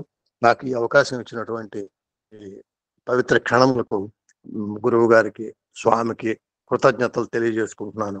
సాయిరాం, సాయిరాం. పొద్దున్న తెల్లజామున ఒక మెసేజ్ పెట్టాను, చాలా బాగుంటాయి, చాలా పెక్యులర్ ఉంటాయి ఆ టాపిక్. ఒకటి మాత్రం ఎవడన్నా నోట్ చేసుకోండి సెపరేట్ గా, it's not separate one. Everyday ఒకటి పెడతాను. ఇందాక సార్ నేను సైతాన్ అనుకుంటే సైతాన్ అని, నేను సైతాన్ అనుకుంటే సైతాన్ని, నేను రాక్షసుడు అనుకుంటే రాక్షసుడు, నేను రాక్షసుగా నేను సాక్షాలు అనుకుంటే సాక్షాలు. ఇంకా యూనిటీ గురించి చెప్పాడు. ఒక ఎగ్జాంపుల్ ఎల్ఎస్పి చెప్పండి సార్. జస్ట్ వినండి మీరు, నో కామెంట్. మీ సమితిలో ఉన్న ఆధ్యాత్మిక కోఆర్డినేటరు, సేవా కోఆర్డినేటరు, బాల వికాస్ ఇప్పుడంతా ఈశ్వరాంబ వారసులు చాలా బాగా చేశారండి. చాలా మీ మీ సమితిలో చాలా బాగా చేశారు, చాలా మంది ప్రోగ్రామ్స్ పెట్టారు. Thank you so much. ఇలా చేయాలి, సత్సంగాలు వినాలంటే కుదరదు, నాకు నచ్చదు కూడా. The main motto of satsanga you should do some activity. ఏం చేయలేదంటే నేను ఊరుకోను. ఏం చేయలేరా? ముప్పొద్దుల తింటున్నాం కదా, 3 ఇడ్లీ తిన్నా ఒక ఇడ్లీ పక్కన వాడు పెట్టలేవా? నేను ఏం చేయలేనంటే ఊరుకోండి. ఈ బీరువా నుండే చీరలు ఉన్నాయి, ఒక చీర ఎవరికైనా దానం చేయలేవా? మీ బీరువా నుండి ఫ్యాన్ షర్ట్లు ఉన్నాయి, ఎవరికైనా ఇవ్వాలి? ఏం చేయలేనంటే మాత్రం నేను ఊరుకోనండి. I can't accept also, I can't, ఒప్పుకోను కూడా. మా సమితిలో ఏం చేయలేనంటే నడవదా సార్? ఎందుకు చేయలేదు? ముప్పొద్దులో మెక్కుతున్నాం, ఏం చేయలేవు, ఎందుకు చేయలేవు? ఇందాక ఒక ఆయన చెప్పాడు, ఇందాక గట్టిగా చెప్పలేకపోయాడు ఆయన. పని చేయని వాడు తినే హక్కు లేదండి. నేను ఒకరిని చూస్తున్నా గత 8 సంవత్సరాలు బట్టి, ఎలాగ బతుకుతున్నాడో అర్థం కావట్లేదు నాకు. ఉదయం సరిపోదు తలుచుకుంటే, ముప్పొద్దులో మెక్కుతాడు, ఏం పని చేయడండి బాబు. కండలరికి పనిచేసే వయస్సు, మా దగ్గర కన్నీనగర్లో 70 సంవత్సరాలు ముసలో తెల్లారు 3ంటికి ఆటోలో పుట్టారండి పని చేయడానికి పాపం. 60-70 ఇయర్స్ ముసలో కూడా పోతారు పని చేయడానికి బాబు. వాచ్మెన్ కానీ ఏదో ఒకటి అండి, వాళ్ళు తిని కూర్చోవచ్చుగా. ఈశ్వరాంబ వారసులు ఎక్కడ చూసినా బాలవికాస్ గురువులే కనిపించారు నాకైతే. ఎల్ఎస్పి, మీ సేవాదళ కోఆర్డినేటర్, మీ భజన కన్వీనేటర్ కనుక కనిపించుంటే మీ దగ్గర ఐకమత్యం ఉంది. ఈ ముగ్గురు తలకాయలు ఎప్పుడైనా కలిస్తే సమితిలో అది ఐకమత్యం. ఇది నా భజన. బాలవికాస్ గురువులు ఎక్కడైనా చలివేంద్ర మధ్య దగ్గర కనిపిస్తే more thankful to you. I'm a Bal Vikas Guru, I never miss any bhajan. I'm a Bal Vikas Guru, I never miss any service also. అద్భుతంగా చెప్పావు. ఒక చిన్న అంశం అండి, చాలా రోజులు కూడా దాచిపెడుతున్నాను. అంటే actual today I want continue Matrusri Eswaramma. Matrusri ఈశ్వరమ్మకి ఇప్పుడు చెప్పేదానికి రెలవెంట్ అంటే, సబ్జెక్ట్ రెలవెంట్ ఉంటే కొన్ని డిఫరెంట్గా కూడా ఉంటాయి. I'm keeping this subjects all రోజులు బట్టి. మన సత్సంగాల్లో అప్పుడు చాలాసార్లు ప్రస్తావన వచ్చింది ఒక మహర్షి గురించి, అష్టావక్ర మహర్షి గురించి. Brief narration about Ashtavakra Maharshi, then will go to Eshwaramba. అదేంటండి ఈశ్వరాంబ వర్ధంతి సంవత్సరానికి ఒక్కసారి అనుకుంటే మన అమాయకులు, అజ్ఞానులు. అమ్మని మర్చిపోతామండి ఎప్పుడన్నా? అమ్మని మరవకూడదు. ఐ వాంట్ టు టెల్, నన్ను నేను రికలెక్ట్ చేసుకుంటే ఈ పూట మీరు విన్నా వినకపోయినా నాకు సంబంధం లేదు. ఈ సత్సంగాలని నా గురించి చెప్పుకుంటున్నాను, టు హియర్ మై సెల్ఫ్. మీకు మీకు చెప్పుకుంటూ నేను వింటాను అన్నమాట. పాట పాడేవాడు స్టేజ్ మీద వినుకుంటూ పాడతాడట కాంపిటీషన్లో. Is listening and singing. నేను కూడా వింటూ మాట్లాడుతుంటా అనమాట. మీకు చెప్తా అనుకోవద్దు, మీకు చెవులో ఎక్కుతున్నాయో నాకు తెలియదు, but I'm listening then I'm speaking. చెవులో బట్టలు ఉండే ఎట్లా వినపడతాయి అంటే బ్రహ్మాండంగా వినపడుతున్నాయి నాకు. So brief narration about Ashtavakra Maharshi. ఎవరికి తెలియదు ఏం కాదు, తెలిస్తే పునశ్చరణ, తెలియని వాళ్ళకి నోట్ డౌన్ ద పాయింట్స్. మనకి 2 రకాలుగా సౌందర్యం ఉంటుందండి. ఇప్పుడు ఎవరు చూశాడు, నేను ఎవరో చెప్పింది అమ్మాయి అనురాధ డైరెక్ట్ చెప్పింది, ఓపెన్గా మాట్లాడాలి అనురాధ. లోపల ఒకటి పెట్టుకుని బయట మాట్లాడాలి అసలు నాకు ఇష్టం ఉండదు. ఎవరు చెప్పట్లేదు, వాళ్ళు పెళ్లి చేసుకొచ్చి అత్యంతలు వేస్తే వేయి, లేకపోతే లేదు నీ ఇష్టం. నువ్వు వేసినా అయిపోయినా ఒకటే, నాకేం ఫరక పడదు. కానీ పూర్వకాలం అంటే అయితే మా మిస్సెస్ మా వాళ్ళు పెళ్లిలోనే చూస్తారు. మా ఫాదర్ మాత్రమే కాకతాళీయంగా చూసిండు, కాకతాళీయంగా. మా కుటుంబం వాళ్ళందరూ పెళ్లి పీట మీద చూసిన వాళ్ళే. కానీ మనం అరేంజ్ మ్యారేజెస్ కనుక will see the both type of beauties. One is outer beauty and inner beauty. మనకి బాహ్య సౌందర్యము, అంతర్ సౌందర్యం. మా దగ్గర ఒకడు ఉండేవాడు ఆఫీస్లో, ఎంత దరిద్రం అంటే పైకి చూస్తే తెల్లగా ఉంటాడండి బాబు, బంగారు కంకణాలు, బంగారు గొలుసులు. ఎందుకు వెదవా? అది బుద్ధులన్నీ వక్రప్పుడు అష్టావక్ర బుద్ధి. సరే, అష్టావక్రకి ఎటువంటి బుద్ధి కాదు, ఫిజికల్ గా చెప్తున్నాను. అటువంటి వాడు మేము క్యాష్ డిస్ట్రిబ్యూట్ చేస్తుంది తెలియకుండా వేరే వాడు కౌంటర్లో 10,000 తీసి దాచుకున్నాడండి. వాడు బయటికి ఎంత బాహ్య సౌందర్యం ఉంటాడు, హీ మై కొలీగ్, ఏమనుకోకుండా అలా చెప్తున్నాను. ఎంత బ్యూటీగా ఉంటాడు తెలుసా అండి, కర్లింగ్ హెయిర్, వాడి మొండ, వాడు ఇన్సర్ట్, చేతుల గాజులు, మెళ్ళో బంగారు గొలుసు. బుద్ధులు మాత్రం దరిద్ర బుద్ధులు. సో బాహ్య సౌందర్యం కావాలా, ఆంతరింగిక సౌందర్యం కావాలా? మనకు 2 రకాలుగా అప్పుడప్పుడు డౌట్ వస్తే ఏది కావాలని మనమే డిసైడ్ చేసుకోవాలి. బాహ్య సౌందర్యం కన్నా అంతర్ సౌందర్యం గొప్పదని తన బిహేవియర్ ప్యాటర్న్తో, తన నడవడికతో చెప్పకే చెప్పిన మహిమాన్విత మూర్తి అష్టావక్రుడు. ఈ అష్టావక్రుడు గొప్ప విద్యాశక్తి సంపన్నుడైన మహర్షి. ఇతని తండ్రి పేరు ఏకపాదుడు అనే బ్రాహ్మణ్. ఆయనకి కహోలుడు అని ఇంకొక పేరు కూడా ఉంది. అతను నిరంతరము తపో నిరతుడు, వేదవేత్త. ఉద్దాలకుడి చెల్లెలు సుజాతను పెళ్లి చేసుకున్నాడు. ఈ ఏకపాదుని దగ్గరకు ఎందరో బ్రహ్మచారులు వచ్చి అధ్యయనం చేస్తూ ఉండేవారు. ఆ విధంగా శిష్యకోటితో కాలక్షేపం చేస్తూ భార్య సుజాతతో కలిసి జీవించసాగారు ఏకపాదుడు. సుజాత గర్భవతి అయింది. అష్టావకుడు తల్లి గర్భంలో ఉన్నప్పుడే తన తండ్రి ఏకపాదుడు తన శిష్యులచే నిరంతరము వేదాధ్యయనము చేయించుట విని తండ్రితో ఇలా పలికారు, ఓ తండ్రి, నిరంతర వేదాధ్యయనముచే శిష్యులను మిగులు బాధించుతున్నారు. అందువలన వారి ఆరోగ్యము పాడగును. ఆ మాటలకు ఏకపాదుడి కోపం వచ్చి, నా అధ్యాపనమును గురించి వక్రభాష్యం చేస్తావు అంటే వక్రముగా పలకటం. కావున నీవు అష్టవక్రములతో అంటే 8 వంకలతో పుట్టుము. ఎవడన్నా కొడుకుని చెప్పించుకుని, ఎందుకంటే తదాస్తు దేవతలు అని ఉంటారని మనం చాలా ముఖ్యంగా తల్లిదండ్రులండి, మనం చాలా జాగ్రత్తగా అనాలి. నేను కూడా టంగ్ బాగా స్లిప్ అవుతుంటా మా ఇంట్లో. నాకు అలవాటు అయిపోయింది, ఏం చేస్తా. 1400 కాదు 14,000 సత్సంగాలు చెప్పినా అలానే ఉంటుంది మా మేడం ఉంటుంది. నా గురించి నేను చెప్పకు, నీ శుద్ధులు నువ్వు చూసుకో. నేను స్వామి చెప్పినట్టు నా శుద్ధులు నేను చూసుకుంటా, నీ శుద్ధులు నువ్వు చూసుకో. నీకు వాళ్ళ వీళ్ళ శుద్ధులు ఎందుకు అని చెప్తుంటా. ఎవడైనా కడుపులో బిడ్డని ఇలా శపిస్తాడండి? ఇదే తపోశక్తి బలము. దిస్ ఈజ్ సాక్షర, దిస్ ఈజ్ రాక్షస అన్న ఈశ్వరం అన్నమాట. Proper utilization education and improper utilization of the education knowledge అని తల్లి గర్భం ఉన్న శిశువును అంటే ఎవడు వాడి ఆయన కుమారుడిని శపించుకున్నాడు. కొంతకాలానికి అష్టావక్రుడు పుట్టక ముందే భార్య కోరిక మేరకు ధనార్జన కోసం జనక మహారాజ్ సభకు వెళ్ళారు. ఆ సభలో వరుణుని కుమారుడైన వంది చేతిలో వాదనలో ఓడిపోయారు. పందెం ప్రకారం ఓడిన వారు జలమజ్జితులై ఉండాలి. నియమం ప్రకారము ఏకపాదుడు జలములందు ముంచివేయబడ్డాడు. అలా నీళ్ళలో ఉండగలిగిన వాడు ఒకడున్నాడు. ఎవడు వాడు? విద్య దుర్యోధనుడు.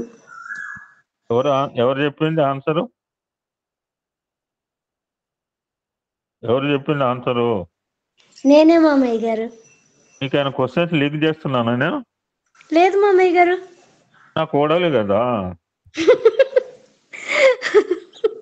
లేదు మామయ్య గారు, నేను లేటుగా జాయిన్ అయ్యాను. నిన్న అక్కడ చెప్పాను మామయ్య గారు అని ఎంత బాగా అంటుందో తెలుసా, సుందరంగా అని ఇస్రాం పడే రోజు చెప్పిన. అక్కడ వాళ్ళకి తెలుగు అర్థం కాదు, తమిళ వాళ్ళు. Very nice. అందరు పోయిన తర్వాత నేలలో దాక్కుంటాట. నేలలో బయట చెప్పడానికి కింద పడ్డారు కృష్ణుడు భీముడు.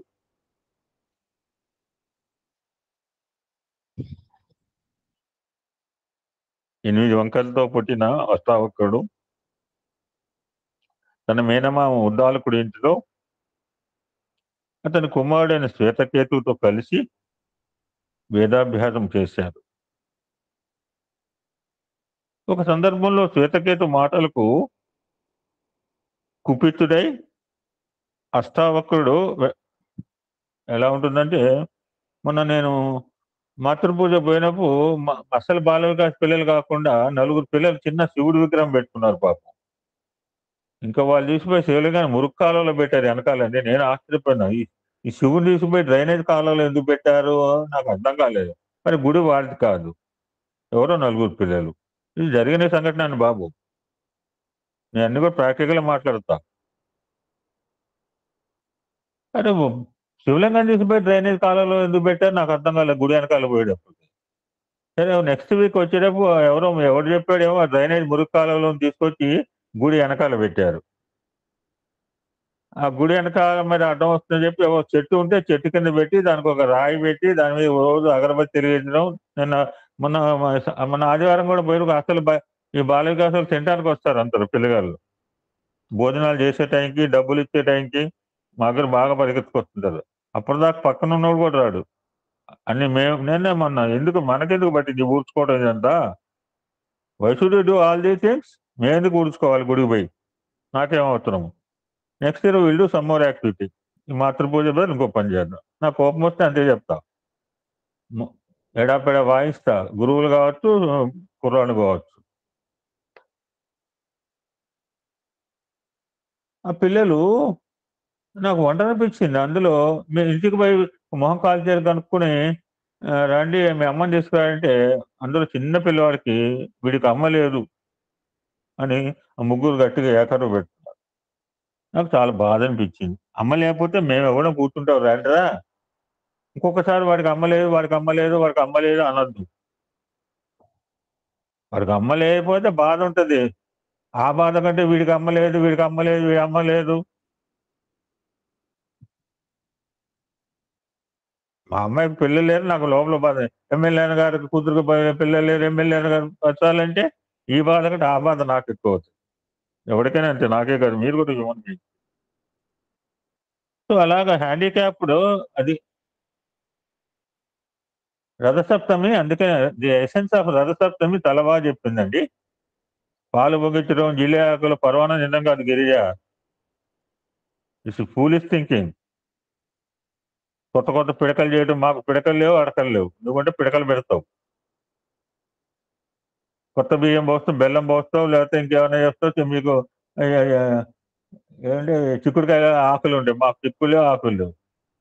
That is not Rathasaptami. The message of Rathasaptami, we should treat everybody as equal irrespective of capped or handicapped. That is the message of Rathasaptami. ఇవ్వడని చెప్పాడా?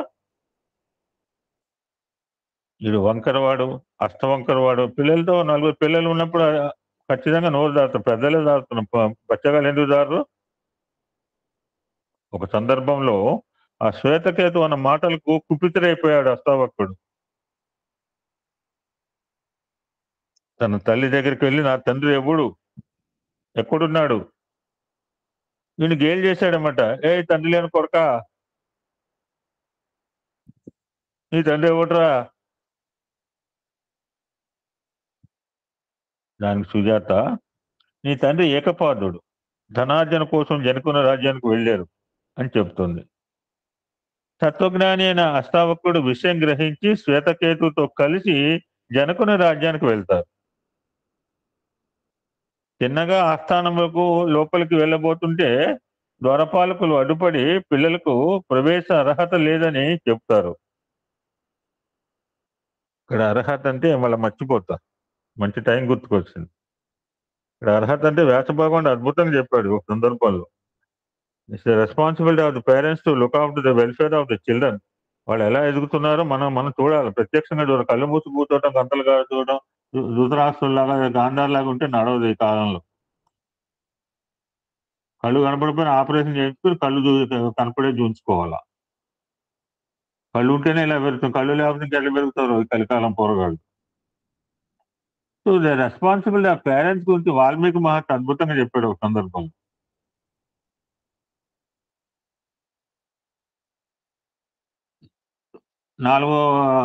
నాలుగో అనువాక 2 మంత్రులు మేల్ అండ్ భగవంతుడు మేలా ఫిమేలా ఆ దుస్తు చూడకూడదని చాలా చక్కగా చెప్పారు సార్. కొంచెం పచ్చిగా కూడా చెప్తారు శాస్త్రి గారు, అలానే చెప్పాలా. ఇక్కడ మేల్ అండ్ ఫిమేల్ గురించి వాల్మీకి మహర్షి ఎంత అద్భుతంగా వర్ణిస్తారు ఒక సందర్భంలో. స్త్రీ అంటే భక్తి స్వరూపిణి, పురుషుడు అంటే జ్ఞాని. సార్ భక్తి గొప్ప, జ్ఞాని గొప్ప సార్? మనం ఏమనుకుంటాం? జ్ఞాని గొప్ప. I want that answer sir. Very nice, fantastic. మీకు రుద్రం బాగా ఉండబట్టింది.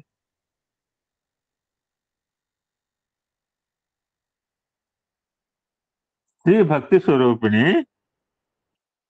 పురుషుడు జ్ఞాని. నేనంటలేదు బాబు, నా మీద దండయా చేసే మానేకాలి స్త్రీమూర్తులు. మీరు వచ్చినా రాకపోయినా స్వచ్ఛంగా నడుస్తుంది, ఎవరితో సంబంధం లేదు నాకు. ఎమ్మా ఎఫ్ఆ, ఎమ్మకి నేను ఎఫ్కి చాలా దూరంగా కూడా ఉంటా.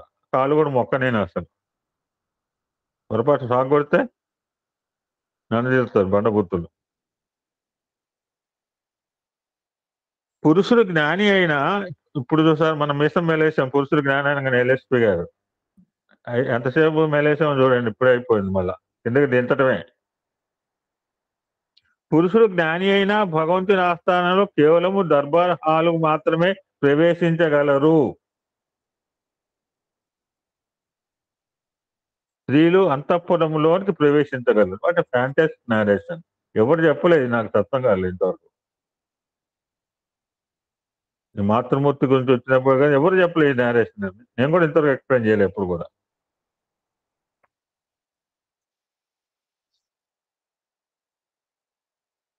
చిన్నగా ఆస్థానంలోకి వెళ్ళబోతుంటే ద్వారపాలకులు అడ్డుపడి పిల్లలకు ప్రవేశ అర్హత లేదు అని చెప్తారు. వారితో అనేక శాస్త్ర విషయాలు చెప్పేసరికి, అంటే అక్కడ ద్వారపాలకులు కూడా ఎటువంటి వాళ్ళు ఉంటారో అది ఈ లెసన్స్. నేను సెక్యూరిటీ గార్డ్, నాకు తెలియదు అంటే కాదు. Security guard must have the knowledge of the, అన్ని రకాల నాలెడ్జ్ ఉండాలి. మా దగ్గర ఒక డాక్టర్ ఉన్నాడు. డాక్టర్ చేపల చెరువు పెట్టాడు. నాకు నవ్వు వచ్చింది. చేపల చెరువు పెట్టాక డాక్టర్ చదవాలండి? నేను చేపల చెరువు పెట్టదంటలా, లక్షలు లక్షలు సంపాదిస్తున్నారు. వారితో అనేక శాస్త్రీయ విషయాలు చెప్పేసరికి మాట్లాడకుండా అష్టావక్రుని లోపలికి వెళ్ళటానికి దారిచ్చారు. అష్టావక్రులు తిన్నగా జనక మహారాజు దగ్గరికి వెళ్ళి వందితో వాదిస్తా అని చెప్తారు. ఇంత చిన్న బాలుడు వందితో వాదన కుదరదు అన్న జనక మహారాజుతో వాదించి తన శక్తి సామర్థ్యాలు తెలియజేశారు అష్టావక్రుడు. ఆ విధంగా అష్టావక్ర జనక మహారాజుతో చేసిన వేదాంత చర్చే అష్టావక్ర సంహిత.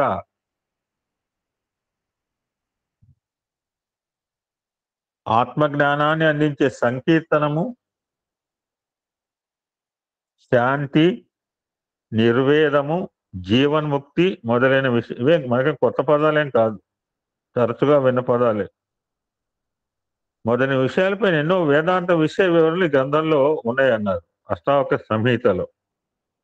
పెద్ద పెద్దల దగ్గర ఉంటుంది ఆ పుస్తకం.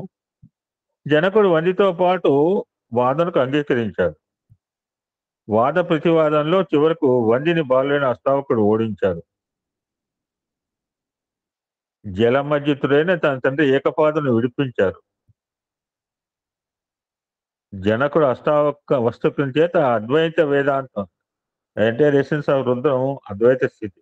ఇప్పుడు కమౌడ్ ద్వంద్వంలో బయటపడాలి, త్రిగుణాతీత స్థితి. ఎన్నిసార్లు చెప్పినా అక్కడికి వస్తున్నాం. శరణాగతి, మూడే పదాలు. We should come out the త్రిగుణాతీత స్థితి, we should be above the ద్వంద్వాతీత స్థితి, we should come out the life and birth cycle. For that, శరణాగతి, సంపూర్ణ శరణాగతి ఇది ఓన్లీ రెమెడీ, మందు. ఇక్కడ వేరే మందులు లేవు, ఓన్లీ ఒక సిరప్, ఒకటే పిల్. అందరికీ ఒకటే మందు ఏంటంటే శరణాగతి. ఇక్కడ రకరకాల మందులు, మన 700 కోట్ల మంది అయినా 700 కోట్ల మంది డాక్టర్ ఒకటే మంది చెప్పాడు, శరణాగతి. తండ్రి అష్టావక్రుని పితృభక్తికి ఎంతో సంతసించి నదిలో స్నానం చేయించి తన కుమారుని అష్టవంకర్లు పోయేటట్టు చేశాడు. సుందరాకారం పొందిన అష్టావక్రుడు వదాన్య మహర్షి కుమార్తె అయిన సుప్రభను వివాహం. సుప్రభ, సు అంటే మేడం చెప్పారు, మొన్న బాగా చెప్పారు. సుతో ఏది ప్రారంభమైనా మంగళకరమే. సుప్రభాతం పుత్రులను పొందారు. ఆదర్శప్రాయమైన గృహస్థాశ్రమాన్ని సాగించాక అష్టావకుడు పుష్కర తీర్థంలో తపస్సు చేసి మనసు పరమాత్మ లయం చేసి శ్రీకృష్ణుని దర్శించి ఆయన పాదాలపై పడి మరణించి గోలోకనకు పోయి మోక్షాన్ని పొందారు.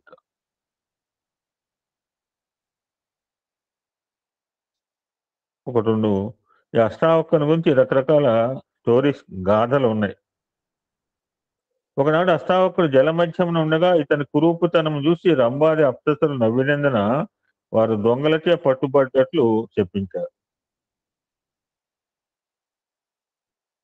అనంతరం వారు క్షమించమని వేడి నృత్య గీతంలో అష్టావకుడికి వినిపించారు.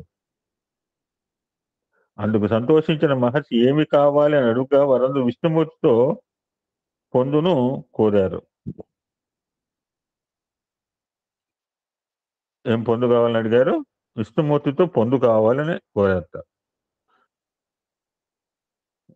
ఏమైనా కోరిక కోరుకోమంటే కోరిక చూడండి, డిజైర్ లీస్ట్ డిస్పైర్.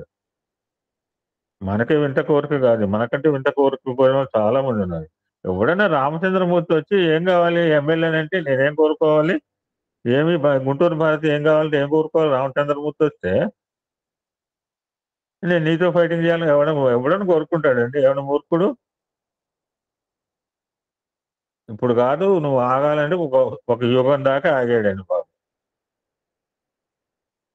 తెల్లదాన ఒక మెసేజ్ ఇందాక పెట్టాను. ఇప్పుడు వైవస్వతర మంత్రే కలియుగ కల్పాలు, వాటి పేర్లు ఒక లిస్ట్ పెట్టాను. మన్వంతరాలు మొత్తం 18 మన్వంతరాలు ఉన్నాయి భవిష్య పురాణం ప్రకారం. Make a note it. అటువంటి దొరకవు, రాసుకొని అయితే ఆల్రెడీ డైరీలో నోట్ చేసుకునే పెట్టుకున్నాను. ఇప్పుడు మనం 3వ మన్వంతరంలో ఉన్నాం, ఇంకా 15 మన్వంతరాలు కావాలి. శ్వేతవరాహ కల్పంలో ఉన్నాం. మళ్ళా కల్పంలో మన్వంతరాలు ఉంటాయి, మళ్ళీ దాంట్లో 4 యుగాలు ఉంటాయి. ఎప్పటికి కావాలి లైఫ్ సైకిల్? ఈ 18 కల్పాలు అయిపోయిన తర్వాత మహాప్రళయం వస్తుంటా. మధ్య మధ్యలో కలియుగ అంతంలో తుడిచిపెట్టిపోతుంటా. ఈ ఏఎస్బి లాంటి వాళ్ళు ఇప్పుడు 65 మంది 55 మంది మిగులుతారు. మిగిలినంతా తుడిచిపెట్టి పోగలుగుతారు. ఈ తుడిచిపెట్టి పోయిన వాళ్ళు పోగా మిగిలిన 55 మందితో మళ్ళీ సత్యయుగం ప్రారంభం అవుతుంది.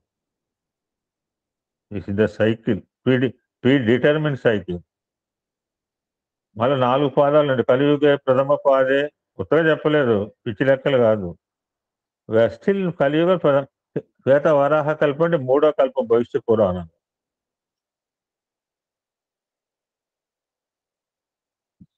విష్ణుమూర్తితో పొందుకోలేదు పాపం, చాలా బాగుంటాడు అందరికన్నా. రావణ్ణి పొందుకోరుతుంది రాక్షసు. వారి కోరిక విని అష్టావకుడు కృష్ణావతార కాలాన్ని మీరు గోపికలే జన్మించి అతన్ని పొందగలరు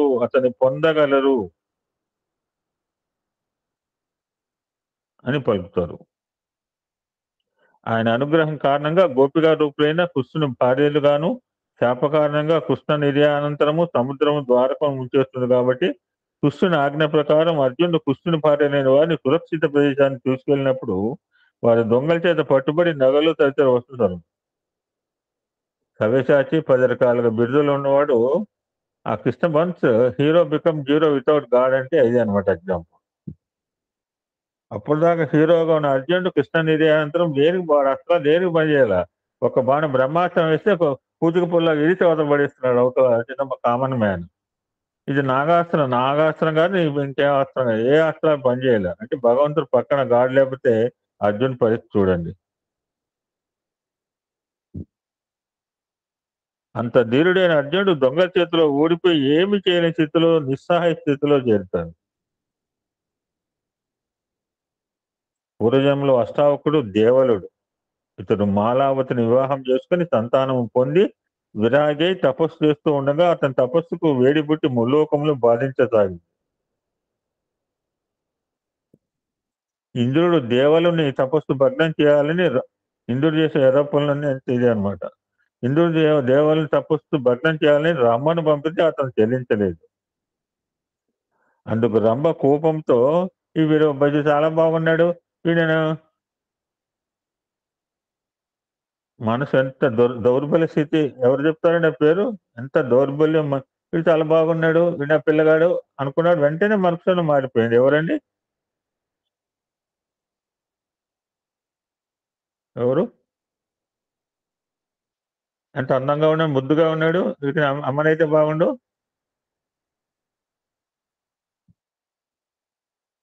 వివేకానందుడు సార్, వివేకానందుడు.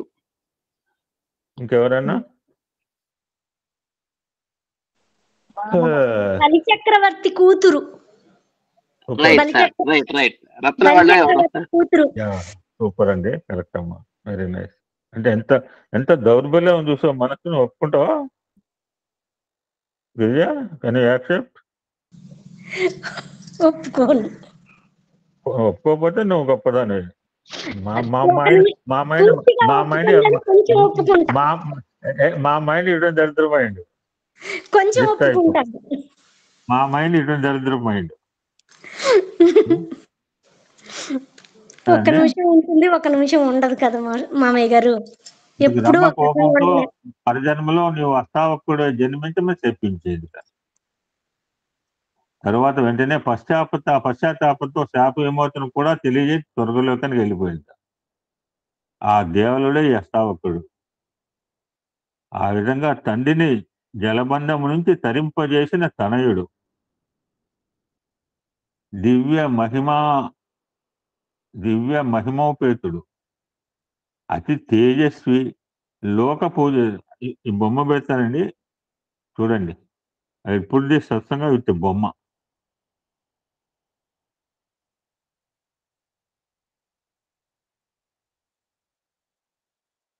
ఆ విధంగా నేను విశ్వరాంబడి సందర్భంగా అమ్మవారి గురించి కొన్ని విషయాలు తెలుసుకున్నాం. Today also I continue it. మీకు తెలిసిన విషయాలైనా నేనేం చేయలేను. మళ్ళీ సంవత్సరం దాకా అమ్మగారు తలుచుకోలేమంటే కుదరదు. సో నేను అయిన తర్వాత కంటిన్యూ టాపిక్ నేనంతా కూడా చెప్పారు మా సోదరి మనులు. అందులో ప్రస్తుతం అంతా ఇది బోన్స్ టైం. ఒకడు 5 అంటే ఒకడు 6 అంటున్నాడు, ఒక 6 అంటే ఒకడు 7 అంటున్నాడు. విపరీతంగా వాగ్దానాలు చేస్తున్నారు ఇప్పుడు 4 రోజులు. తర్వాత ఎప్పుడు కనపడ్డు మళ్ళీ మనకి. నేను స్వామి అటువంటి ఇట్లా కనపడిన కోరిక కోరలేదు, స్వామి అట్లా చేయలేదు. ఏదో వాగ్దానం చేసి ఈ ఊళ్ళో చేసి వెళ్ళిపోతున్నాను, వేవనలో చెప్తే ఉంది, మళ్ళీ నేను అమలాపురం పోతానంటే మనకు నడుస్తుంది, వాళ్ళకి నడవదు. వేవనలో ఇచ్చాను కదా, ఏమైతే అమలాపురం పోతాను. సాయి వైభవం క్రమక్రమేణా విస్తరిస్తున్న రోజుల్లో ఒకనాడు ఈశ్వరమ్మ స్వామి, మన గ్రామంలో ఒక చిన్న పాఠశాల లేకపోవడం వల్ల పిల్లలు చదువు నిమిత్తం ముక్కపట్టడానికి మళ్ళా అంబటి విజయలక్ష్మి ఊరు పేరు ఆవిడ చెల్లించిపోతుంది పాపం, అదృష్టవంతురాలు. ముక్కపట్టడానికి నడిచి వెళ్తున్నాడు.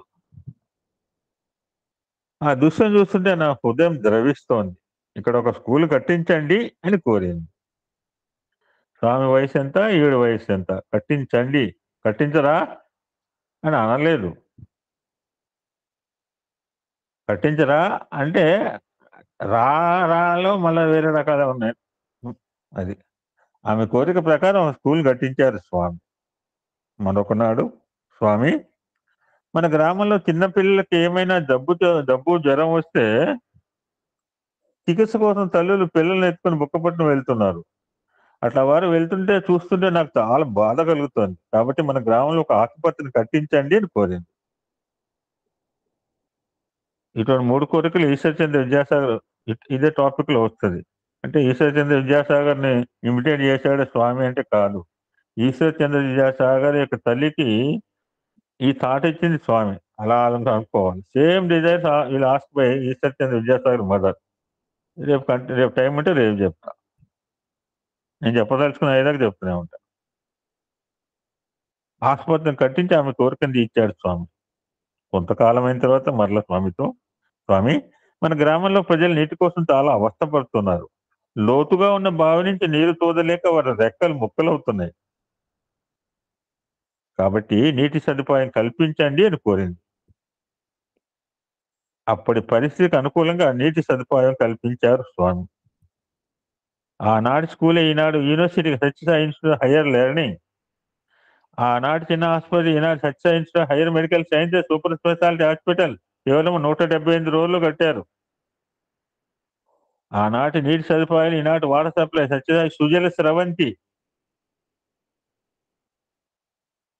కూడా చిన్నపిల్లగాడు 4 సంవత్సరాలకి మా దగ్గర కనీగనగర్ పిల్లలు కూడా అండి ఆ పంపులో నీళ్లు పట్టుకుంటారండి. ఆ బాటిల్ కూడా ఏంటంటే మనం తాగే నీళ్ళు ఉరిక బయటపడేసిన బాటిల్ చాలా బాధాకరం అనిపిస్తుంది. పాపం వాళ్ళకి ఎవరు చెప్పలేరు. అందుకనే నాకు భగవంతుడు నాకు మంచి ప్లేస్ లో పడేస్తాడు.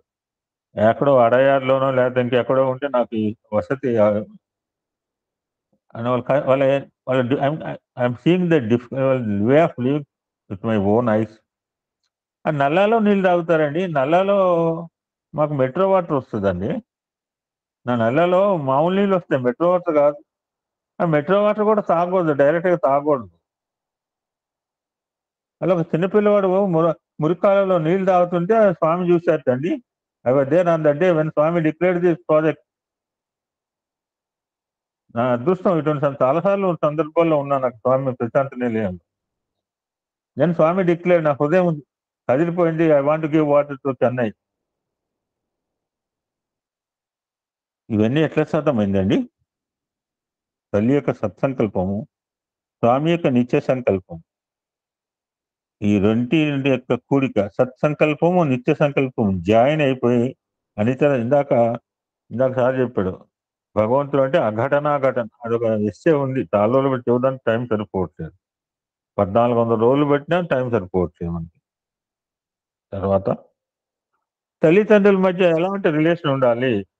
ఇప్పుడు అంతా కమర్షియల్ అయిపోయింది. పేరెంట్స్ అంటే పిఏరెంట్స్ అంటే పిఏ పే ప్లస్ ఆర్ఏంటి పేరెంట్. అది మంచి మంచి వీడియోలు పడుతున్నాయి చూడండి. ఎంత బాగా తల్లిదండ్రులు చూస్తున్నాం అని వీడియోల రూపంలో ఉన్నాయి. అట్లీస్ట్ కానీ స్వామికి ఆయన తల్లి మధ్య ఉన్న relation not commercial, not financial, not business. వాళ్ళ మధ్య ఉన్న బంధం గురించి స్వామి 2002 సంవత్సరంలో స్వామి చెప్పారు ఈ మాటలు. ఇన్ ద ఇయర్ 2002 ఈశ్వరాంబడే రోజు చెప్పారు స్వామి. ఈశ్వరమ్మ చనిపోయి 30 సంవత్సరాలు అయింది, కానీ ఆమె ఈనాటికి సజీవంగా సదేహంగా నా వద్దకు వస్తూ ఉంటుంది. ఒకనాడు ఉదయం భజన అయిన తర్వాత ఏదో ఇంత ఆహారం తీసుకుని పొందుతా ఆటోలోకి వెళ్ళాను. తలుపు దగ్గర ఈశ్వరమ్మ నిలబడి ఉండిన శరీరంతో ఎందుకు వచ్చావు అని ప్రశ్నించాను. స్వామి, మీకు ఒక విషయం విన్నవించుకుంటామని వచ్చాను. మీరు సర్వజ్ఞులు, కానీ ఒకటి మాత్రం మీరు అదుపులో పెట్టుకోవాలంది. ఏమిటది అని అడిగాను. ప్రతి విద్యార్థి, ప్రతి భక్తులు కూడాను అప్పుడప్పుడు మీకు ఒక చేతి రుమాలు అందిస్తుంటారు. తల్లి ప్రేమ ఎలా ఉంటుందో చూడండి. నా ప్రార్థన మన్నించి ఇక నుంచి ఎవరి చేతి రుమాలు మీరు తీసుకోవద్దు. టైం బాగాలేదు, కాలం సరిగా లేదు. ఆ చేతి రుమాలకు విషం పోయబడి ఉండవచ్చు. మీరేమో ఆ రుమాలతో పెదవులు తుడుచుకుంటూ ఉంటారు. కనుక నిజమైన భక్తుల నుంచి మాత్రమే తీసుకోండి, అందరూ అందించే చేతి రుమాలు ముట్టకండి అన్నది. ఆ తర్వాత కూడా ఆమె 2 పర్యాయాలు వచ్చింది. నా రూమ్లో పడుకున్న విద్యార్థులు ఆమెను ఎప్పుడు చూసి ఉండలేదు కనుక లిఫ్ట్ తాళం వేసి ఉండగా ఆమె పైకి ఎట్టు రాగలిగింది అని ఆశ్చర్యంతో ఆమెని ఏదో అడగాలనుకున్న సమయంలో నేను వారిని వారించాను. ఆమెను మరలా ఎందుకు వచ్చావు అని ప్రశ్నించాను. అప్పుడు ఆమె, భగవంతుడు రావాలంటే తలుపులు వేసి ఉంటాయండి. Any example? Bombay. Karunyananda. Very good. చెప్పమ్మా. సాయిరామ్, ధర్మక్షేత్రంలో కారుణ్యానంద స్వామి మేడ కింద నిలబడి కిటికీలను చూస్తున్నారు. బయట గోడావతలేమో అబ్బాయిలు అంటే పేద పిల్లలను కుక్కలు వాటితో పోటీ పడతారు. మంచిగా 2 సిచ్యుయేషన్ చెప్పారు. Very nice. రెండు చెప్పండి, 2 విశ్లేషణ చేయండి. Very good. అప్పుడు స్వామివారు భుజం మీద చేస్తారు. ఏమిటి ఇక్కడ స్వామి ఉన్నప్పుడే ఇట్లా జరుగుతుంది అంటే గోడావతలు అలాగుంది, గోడావతలు ఇట్లా ఉందని ఆయన అనుకుంటూ ఉంటుంటే ఆయన భుజం మీద చెయ్య వేసి ఉంటుంది అనమాట. వెనక్కి తిరిగి చూస్తే స్వామి నేను తలుపు గొళాలు పెట్టేసాను, మీరు ఎట్లా వచ్చారన్నారు. అంటే అప్పుడు స్వామి చెప్తారు, నాకు తలుపులు గొళాలు ఇవన్నీ అడ్డా అని అన్నారు అన్నమాట అండి. సాయిరామ్. కరెక్ట్ మాట. ఇది దింపారు. మీరు లెక్చరర్గా మేడం దింపడం అలాగా దింపుతుంటారు. అందులో డెఫినేషన్స్ కొట్టేయాలా మనం అలా మేము రాయాలి, అలాగే మీరు చెప్పాలి. 8,000 మంది చెప్పారు మీరు. అద్భుతంగా ఉన్నాయి మేడం. మీ మాతృశ్రీ ఈశ్వరమ్మ ప్రోగ్రామ్స్ చాలా అద్భుతమైన రోల్స్. చాలా కష్టం మేడం. నేను జనరల్ గా ఐ ప్రిఫర్ సోషల్ డ్రామాలండి. నా జీవితంలో సోషల్ డ్రామాలు ప్రిపేర్ చేసిన వాడిని చెన్నై వచ్చిన తర్వాత ఈ నామస్మరణ, ఎందుకంటే ఎవడు సాయం చేస్తాడు మేడం నాకంటే. నేను మామూలు ఫ్యాంటస్ అంటే అరే ఫ్యాంట్ కొనుక్కోపోరా, నిక్కరు అనుకంటే కానీ కిరీటాలు కొనుక్కోపోరా, లేకపోతే అంటే ఎవడో హెల్ప్ చేయాలి మనకు మేడం. అద్భుతమైన ఆ రోల్స్ తో అద్భుతంగా ఉంది, చాలా అద్భుతంగా ఉంది. స్పిరిచువాలిటీ కనపడుతుంది మీ వేదిక మీద, సభా వేదిక మీద. మేము ముఖస్థితి చెప్పట్లేదు. సీతారామ కళ్యాణ సాయిరామ్ అది చూశాను మేడం, చాలా అద్భుతంగా ఉంది మేడం. ఎంత అద్భుతంగా ఉందో, హైలైట్ అండి. నేను అన్ని ప్రోగ్రామ్ అది హైలైట్ అండి. ఆ విజువల్ చూస్తుంటేనే ఆనందం కలిగింది madam. So thank you Sairam.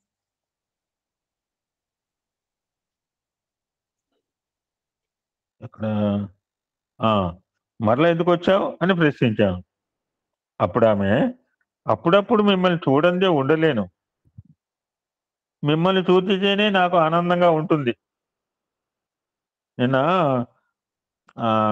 ఈశ్వరమ్మడి పోతే మా అబ్బాయి నెలలో ఈ మధ్య 20 రోజులు బయట ఉంటాడు మేడం. మేము కూడా వెళ్ళిపోతాం, హోస్టల్ వెళ్ళిపోతాం మేడం, చెన్నై వదిలేసి. అంకుల్ మేమేం కావాలంటాం. ఆ అమ్మాయి మాకు ఫస్ట్ పరిచయమైంది అమ్మాయి కళ్యాణి రాజు, యువ దంపతులు అండి. వాళ్ళ అత్తగారు మామగారు. ఈ లోకంలో ఎవరు తెలియదండి. నిన్నటి రోజు అత్తగారి స్థితి, వాళ్ళ మామగారి స్థితి అమ్మ. నాకు తెలిసి ఎవరు కూడా ఒక పుణ్య దంపతులు భార్యాభర్తలు చాలా గొప్ప అని మాకు ప్రేమ ఉందని మాకు కారిపోతుంది బాబు మా భార్య. ఇవన్నీ దొంగ కబుర్లు. మేము పెనవేసుకుపోయామనండి తమలపాకు లాగా ఇవన్నీ ఐవాస్ కబుర్లు. వాళ్ళండి దంపతులు అంటే. నిన్న భార్య చనిపోయింది, వాళ్ళ భర్త చనిపోయాడు. మేడం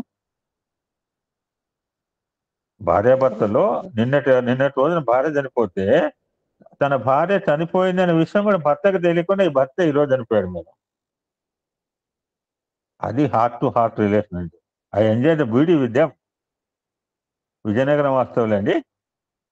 వాళ్ళకి చాలా చాలా తరచుగా వెళ్తుండేవాడిని. నేను హౌస్కి వెళ్ళిపోతా అంటే సాయిరామ్ మా ఇంటికి వచ్చేసేయండి సాయిరామ్. వాళ్ళ ఇంట్లో ఇద్దరు కూడా ఆవిడ బెడ్ రీడన్ అత్తగారు.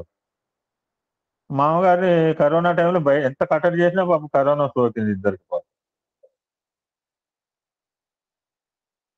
ఒక వ్యాన్ తీసుకుని తెల్లవారులు ప్రయత్నించి ఏ హాస్పిటల్ అడ్మిషన్ దొరకలేదు కరోనా టైంలో. తెల్లారు విసిగిపోయి నేను నగర సంకీర్తనలో ఉంటే నాకు ఫోన్ చేసింది, సాయిరామ్ ఇట్లా నా మామగారు బాగాలేదు, తెల్లవారులు వ్యాన్ చేస్తే ఎప్పుడు అడ్మిట్ చేసుకోవట్లేదంటే అప్పటికప్పుడు నాకు తెలిసిన గ్రూపులో వేస్తే డాక్టర్ నాకు ఫోన్ చేసింది, సాయిరామ్ మీరు మెసేజ్ పెట్టారంటే నాకు ఒక పేషెంట్గా నాకదే పంపిస్తే ఐ విల్ అడ్మిట్ అని చెప్పి. నిన్న వాళ్ళ అమ్మకి వాళ్ళ అత్తగారికి కార్యక్రమం చేసింది, వాళ్ళ నాన్నకి వాళ్ళ మామగారికి కార్యక్రమం చేసింది. నిన్న పొద్దున అక్కడే డిస్ట్రిబ్యూట్ చేసింది మేము చేసి.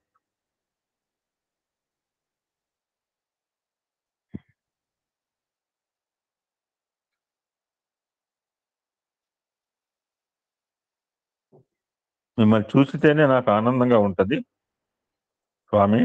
అందరూ భక్తులమని చెప్పుకుంటూ ఉంటారు, కానీ ఎవరు భక్తులో ఎవరు యుక్తులో తెలియదు. స్వార్థం కోసం అలా నటిస్తారు. ప్రశాంతి నేలకు వచ్చే వాళ్ళు చాలా మంది భక్తులు ఉన్నారు, భక్తులు ఉన్నారు, యుక్తులు. అందులో మనం కూడా ఉంటాం, నేను కూడా ఉండొచ్చు. వారి కోరికలు తీర్చుకోవడం కోసం అన్నది. ఎస్, ఎన్నో రకాల కోరికలతో మన ప్రశాంతి నేలం పోతుంటాం మనందరూ కూడా. నువ్వు నా జాగ్రత్త గురించి చెప్పనక్కర్లేదు, నాకు తెలుసు అన్నాను. ఆమె నవ్వుకుంటూ వెళ్ళిపోయింది. మాతృ ప్రేమ ఈ విధంగా ఉంటుందని తెలియజేయడానికి ఈ విధంగా ప్రత్యేక ప్రమాణాన్ని అందిస్తున్నాను అన్నారు స్వామి 2002 ఈశ్వరాంబడే రోజు. ఆమె దేహం మాత్రం వదిలింది, ప్రాణం ఎప్పుడు స్వామితో ఉంటుంది. మీకోసం ఎన్నో వ్రతాలు పూజలు చేశాను, మీతో 40 సంవత్సరాలు ఉండినాను, నా జన్మ ధన్యమైంది అంటుంది ఈశ్వరం.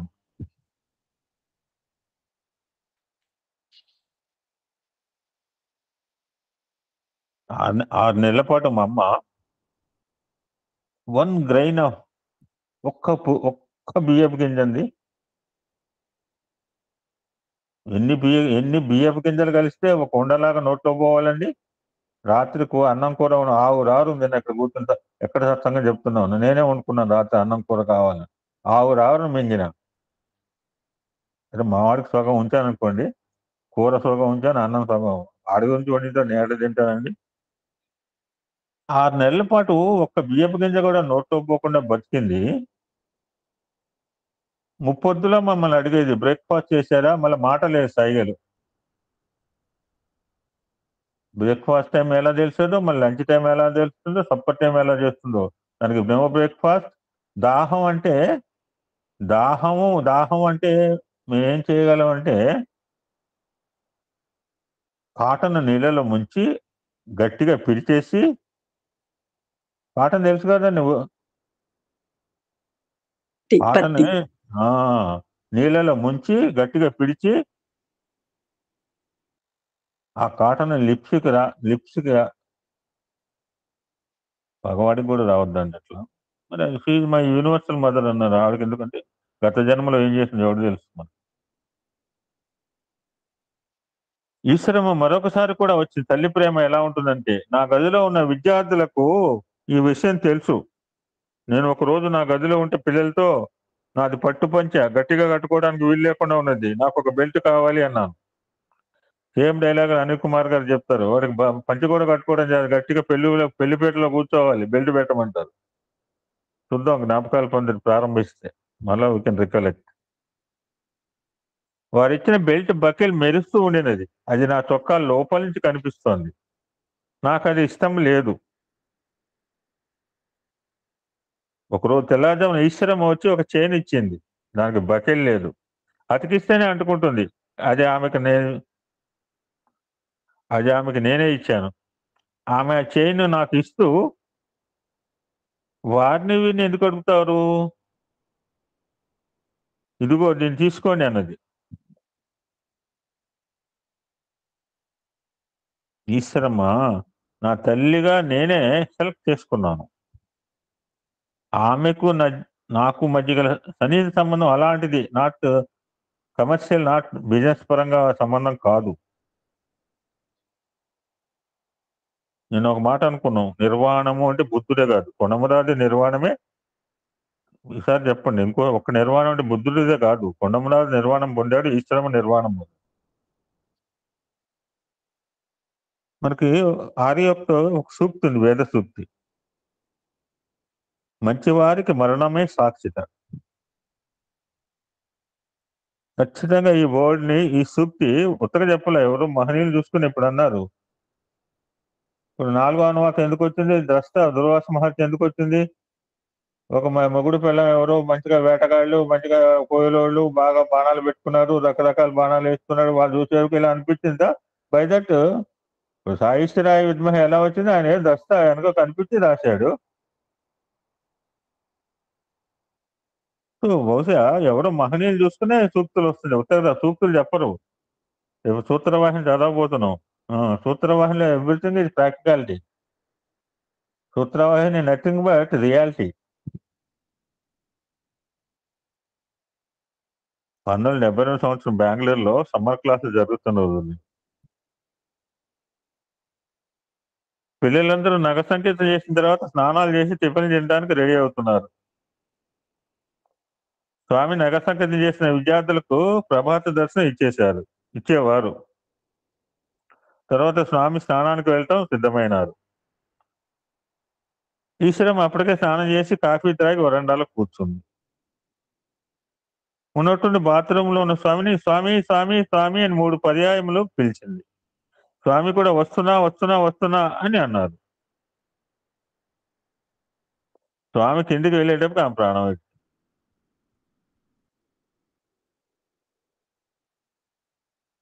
ఆఖరి క్షణంలో స్వామి అనే స్మరణ మంచి వారికే వస్తుంది, అందరికీ రాదు. ఆమె తన పక్కన కూర్చున్న కుమార్తెను కానీ మనుమరాలు కానీ మరెవరిని పిలువలేదు. ఎంతకన్నా గొప్పదనం ఏముంది, ఎందుకంటే ఆదర్శం ఏం కావాలి? ఒక ఆదర్శవంతమైన జీవితాన్ని గడిపింది అంటే ఎందుకంటే ఏం కావాలంటున్నారు Swami. What else you needed, what proof you want. అందుకని మా నాన్నగారు చెప్తుంటారు, పోయేటప్పుడు కూడా ఓంకారం అని పోవాలి లక్ష్మీనారాయణ. పోయేటప్పుడు ఓంకారం అంటే ఓం ఓం ఓం ఎప్పుడు అంటుంటారు. పోయేటప్పుడు గాయత్రి గుర్తురాలంటే ఎప్పుడు గాయత్రి అంటే గాయత్రి మొత్తం గుర్తుకొస్తారు. అప్పుడు రమ్మంటే దారాగిరిజ 100 సార్లు బట్టి ఆ అమ్మాయి తక్కువని గుర్తుకొస్తుంది. వాళ్ళు ఎవరో పేరు అంటే వాళ్ళు ఎవరో ఉన్నారు, వాళ్ళు ఎవరో ఉన్నారో అట్లే ఎవరు ఉండేదే, ఎవరో ఒక పక్కన పల్లెటూరులో ఉండేదే.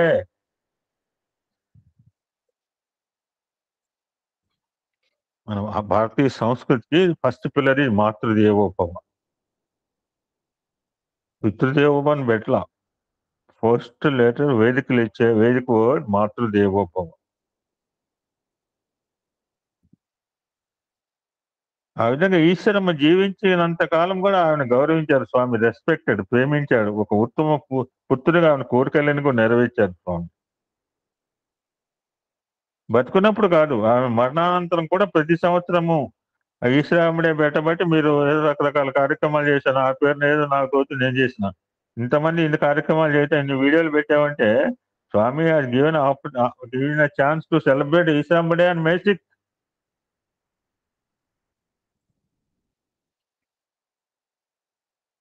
ఆమె మరణానంతరం ప్రతి సంవత్సరం కూడా తన జన్మదినం నాడు, అంటే November 23 ఈశ్వరమ్మ సమాధి వద్దకు వెళ్ళి ఆమెకి నివాళులు అర్పిస్తారు. ఆమె జ్ఞాపకార్థం ఒక ఉన్నత పాఠశాల నిర్మించారు. ప్రతి సంవత్సరం ఆమె వర్ధంతిని మే 6వ తేదీన విశ్రామ దినోత్సవంగా, బాలల దినోత్సవంగా జరిపిస్తున్నారు. ఒక చిన్న ఎగ్జాంపుల్తో కంక్లూడ్ చేశాం. ఈ తల్లి తండ్రుల మధ్య, ఈ తల్లి కొడుకుల మధ్య ఎలా ఉండాలి రిలేషన్? బుధమే ఏడ్చుకుంటే ఆ పక్క స్త్రీమూర్తి తట్టలోంచి మామిడికాయ తీసుకుంటుంటే ఆహా లొట్టబొగ్గులు అట్లా ప్రే చేస్తూ ఉండాలా? అది ప్రేమే. మనం ఎందుకు కాదనాలి? గాంధార్ గుడ్డి ప్రేమ, ధృతరాష్ట్ర ప్రేమ. బట్ యాక్చువల్గా what the perfect relation between mother and children, mother and a child. Swami చాలా తరచుగా చెప్తుంటారు ఎగ్జాంపుల్ అని చెప్పి మీకు కూడా తెలిసింది. ఎందుకు మీకు తెలియని విషయాలు ఏమీ లేవండి బాబు. బట్ ఏదో విశ్రాంబడేసిన పునశ్చరణ చేసుకుంటున్నాం, మర్చిపోకుండా ఉంటాయి. అట్లీస్ట్ ఇప్పుడు చదివిన విషయాలైనా మర్చిపోం దయచేసి. స్వామి తరచుగా తల్లి కోసం ప్రాణాలే త్యాగం చేసిన ఒక బాలుని వృత్తాంతం పిల్లలకి ఎప్పుడు. స్వామి స్టూడెంట్స్ అనే బుక్లెట్ ఉందండి మీ దగ్గర, ఎవరి దగ్గర ఉందా? ఇంకా సరస్వతి గారు, ఏ స్మాల్ బుక్లెట్ స్టూడెంట్స్. లేదు సాయిరామ్, లేదు సార్. సార్ పుట్టపర్తి పోతే ట్రై చేసుకోండి, చాలా బాగుంటుంది. Very small book, very small book, లెంతీగా కూడా ఉండదు. మీకు స్మాల్ బుక్ అంటే ఏం చెప్పాలి? మరి ఇదివరకు వాహిని చిన్నగా ఉండే సైజ్ చూసారా? అది స్మాల్ బుక్ అంటే. నాట్ ఇంత ఇంత పొడవు సోలకాయ కాదు. పూర్వకాలంలో వాహినీలు ఎంత చిన్నగా ఉండేవి బుక్స్, అది నావెల్ టైప్ ఉంటుంది. Students procure that booklet. Okay, తప్పకుండా కొంటాను సార్. రంగూన్ యుద్ధం జరిగిన తర్వాత ఒక తల్లి ఆమె కుమారుడు అక్కడి నుంచి మెడ్రాస్కి వచ్చారు. వారికి మెడ్రాస్ కొత్త ప్రదేశం, తెలిసిన వారు ఎవరూ లేరు. ఒక బస్టాండ్ వద్ద నివాసం ఏర్పరచుకుని ప్రతిరోజు ఇంటికి పోయి భిక్షమెత్తి మొదట కుమార్తెను పెట్టి మిగిలిన తాను తినేది తల్లి. ఒక్కొక్క రోజు ఆమెకు తినడానికి కూడా ఏం మిగిలేదు కాదు. నేను కూడా అంటుంటా, దోశలు వేసి 3 పెడితే నీకేం మిగిలినాయి? నేనేం చెప్పాను, ఇక నుంచి నాకు దోశలు 3 పెడితే నీకు ఏమైనా ఉన్నాయా? I check the room and then I want to eat it. రోజు వాగుతా అని చెప్పి వాడిని 3 దోశలు వేస్తే 3 నాకు పెడుతుంది, మింగేస్తున్నాను శుభ్రంగా. మనదంతా స్వాహా టైప్, లోపల బ్లాస్ట్ ఫర్నెస్ ఉంది. ఒక్కొక్క రోజు ఆమెకు తినడానికి కూడా ఏం మిగిలేదు కాదు. అందువల్ల ఆమె ఆరోగ్యం క్రమంగా క్షీణించిపోయింది. తల్లి యొక్క పరిస్థితిని చూసిన కుమారుడు, అమ్మా ఇంతకాలం నువ్వు నన్ను పోషించినావు, ఇక మీదట నేను పోషించడం నాకు దిస్ మై రెస్పాన్సిబిలిటీ. నేను భిక్షాటం చేసి నేను పోషిస్తాను అని అన్నాడు. చెప్పినట్టు చేస్తారా నాటిక? ఏదో అవివాస్కంలో ఆ పిల్లగాడు బచ్చేగాడు, లేకపోతే అమ్మాయి ఏమని అంటుందా, ఆయన చిన్నవాడురా నువ్వెవడురా అని అనలా. వీడు హోల్ హార్టెడ్గానే అన్నాడు. చెప్పినట్టు చేస్తారా? ఎవ్వరు చేయడు చెప్పినట్టు. మీకు చెప్తున్నా, అది చేయండి ఇది చేయండి. నా బీరువాలైనా నేను బట్టలు పెట్టుకుంటే చెప్పుడే సులభంగా చేయుట కష్టం, వానికైనా వాని దైతకైనా. ఆ పిల్లవాడు ఇంటింటికి వెళ్ళి భిక్షమెత్తి తన నివాసం చేరి ముందుగా తల్లికి పెట్టి మిగిలిన తాను తినేవాడు. ఒక్కొక్కసారి తాను తినేవాడే కాదు, కొంతకాలానికి ఆ వాళ్ళు కూడా నిరసించిపోయారు. రివర్స్. ఒకనాడు అతడు ఒక ఇంటి ముందు నిలబడి, అయ్యా ఆకలి అని అన్నాడు. నాలాంటి వాడు ఈజీ చైర్ పై కూర్చుని పేపర్ చదువుతున్న పెద్ద మంది రిటైర్ పడుతున్నాడు, ఏం పనిలేదు కదా.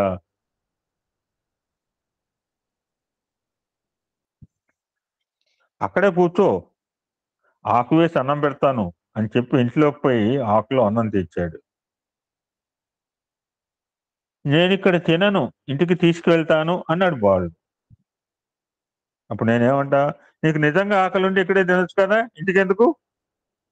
ఇక్కడే తిను అని గర్జించాను. నోరు పెద్దది కదా. అసలే నీరసంగా ఉన్నాడు. ఆ మాటలు పడిపోయి తలదిరి కింద పడిపోయాడు. ఆ పిల్లవాడు ఏదో చెప్పాలని ప్రయత్నిస్తున్నాడు కానీ గట్టిగా చెప్పలేకపోయాడు. అప్పుడు ఆ పెద్ద మనిషి ఆ బాలు నోటి దగ్గర తన చెవిని పెట్టి విన్నాడు. ఆ పిల్లవాడు మొదట అమ్మకు వాయిస్ రాక లో, మొదట అమ్మకు అంటూ ప్రాణం వదిలాడు. ఆ పిల్లవాడిని మాతృత్వం ఏంటిదో అర్థమైంది ఆ పెద్ద మనిషి. ఇటువంటి ఇటువంటి సత్పుత్రుని కన్నా తల్లి ఎంత అదృష్టవంతురాలు అని అనుకున్నాడు ఆ యజమాని. స్వామి జనరల్ గా ఈ యొక్క తల్లి కొడుకుల మధ్య ప్రేమ ఎలా ఉంటుందో ఈ ఎగ్జాంపుల్ పిల్లలు బాగా చెప్తుంటారు. Om shanti shanti shanti. Will continue tomorrow also. Om shanti shanti shanti. సమస్త లోకా సుఖినో భవంతు. లోకా సమస్త సుఖినో భవంతు. ఓం శాంతి శాంతి శాంతి. బోరు కొడిస్తే క్షమించండి.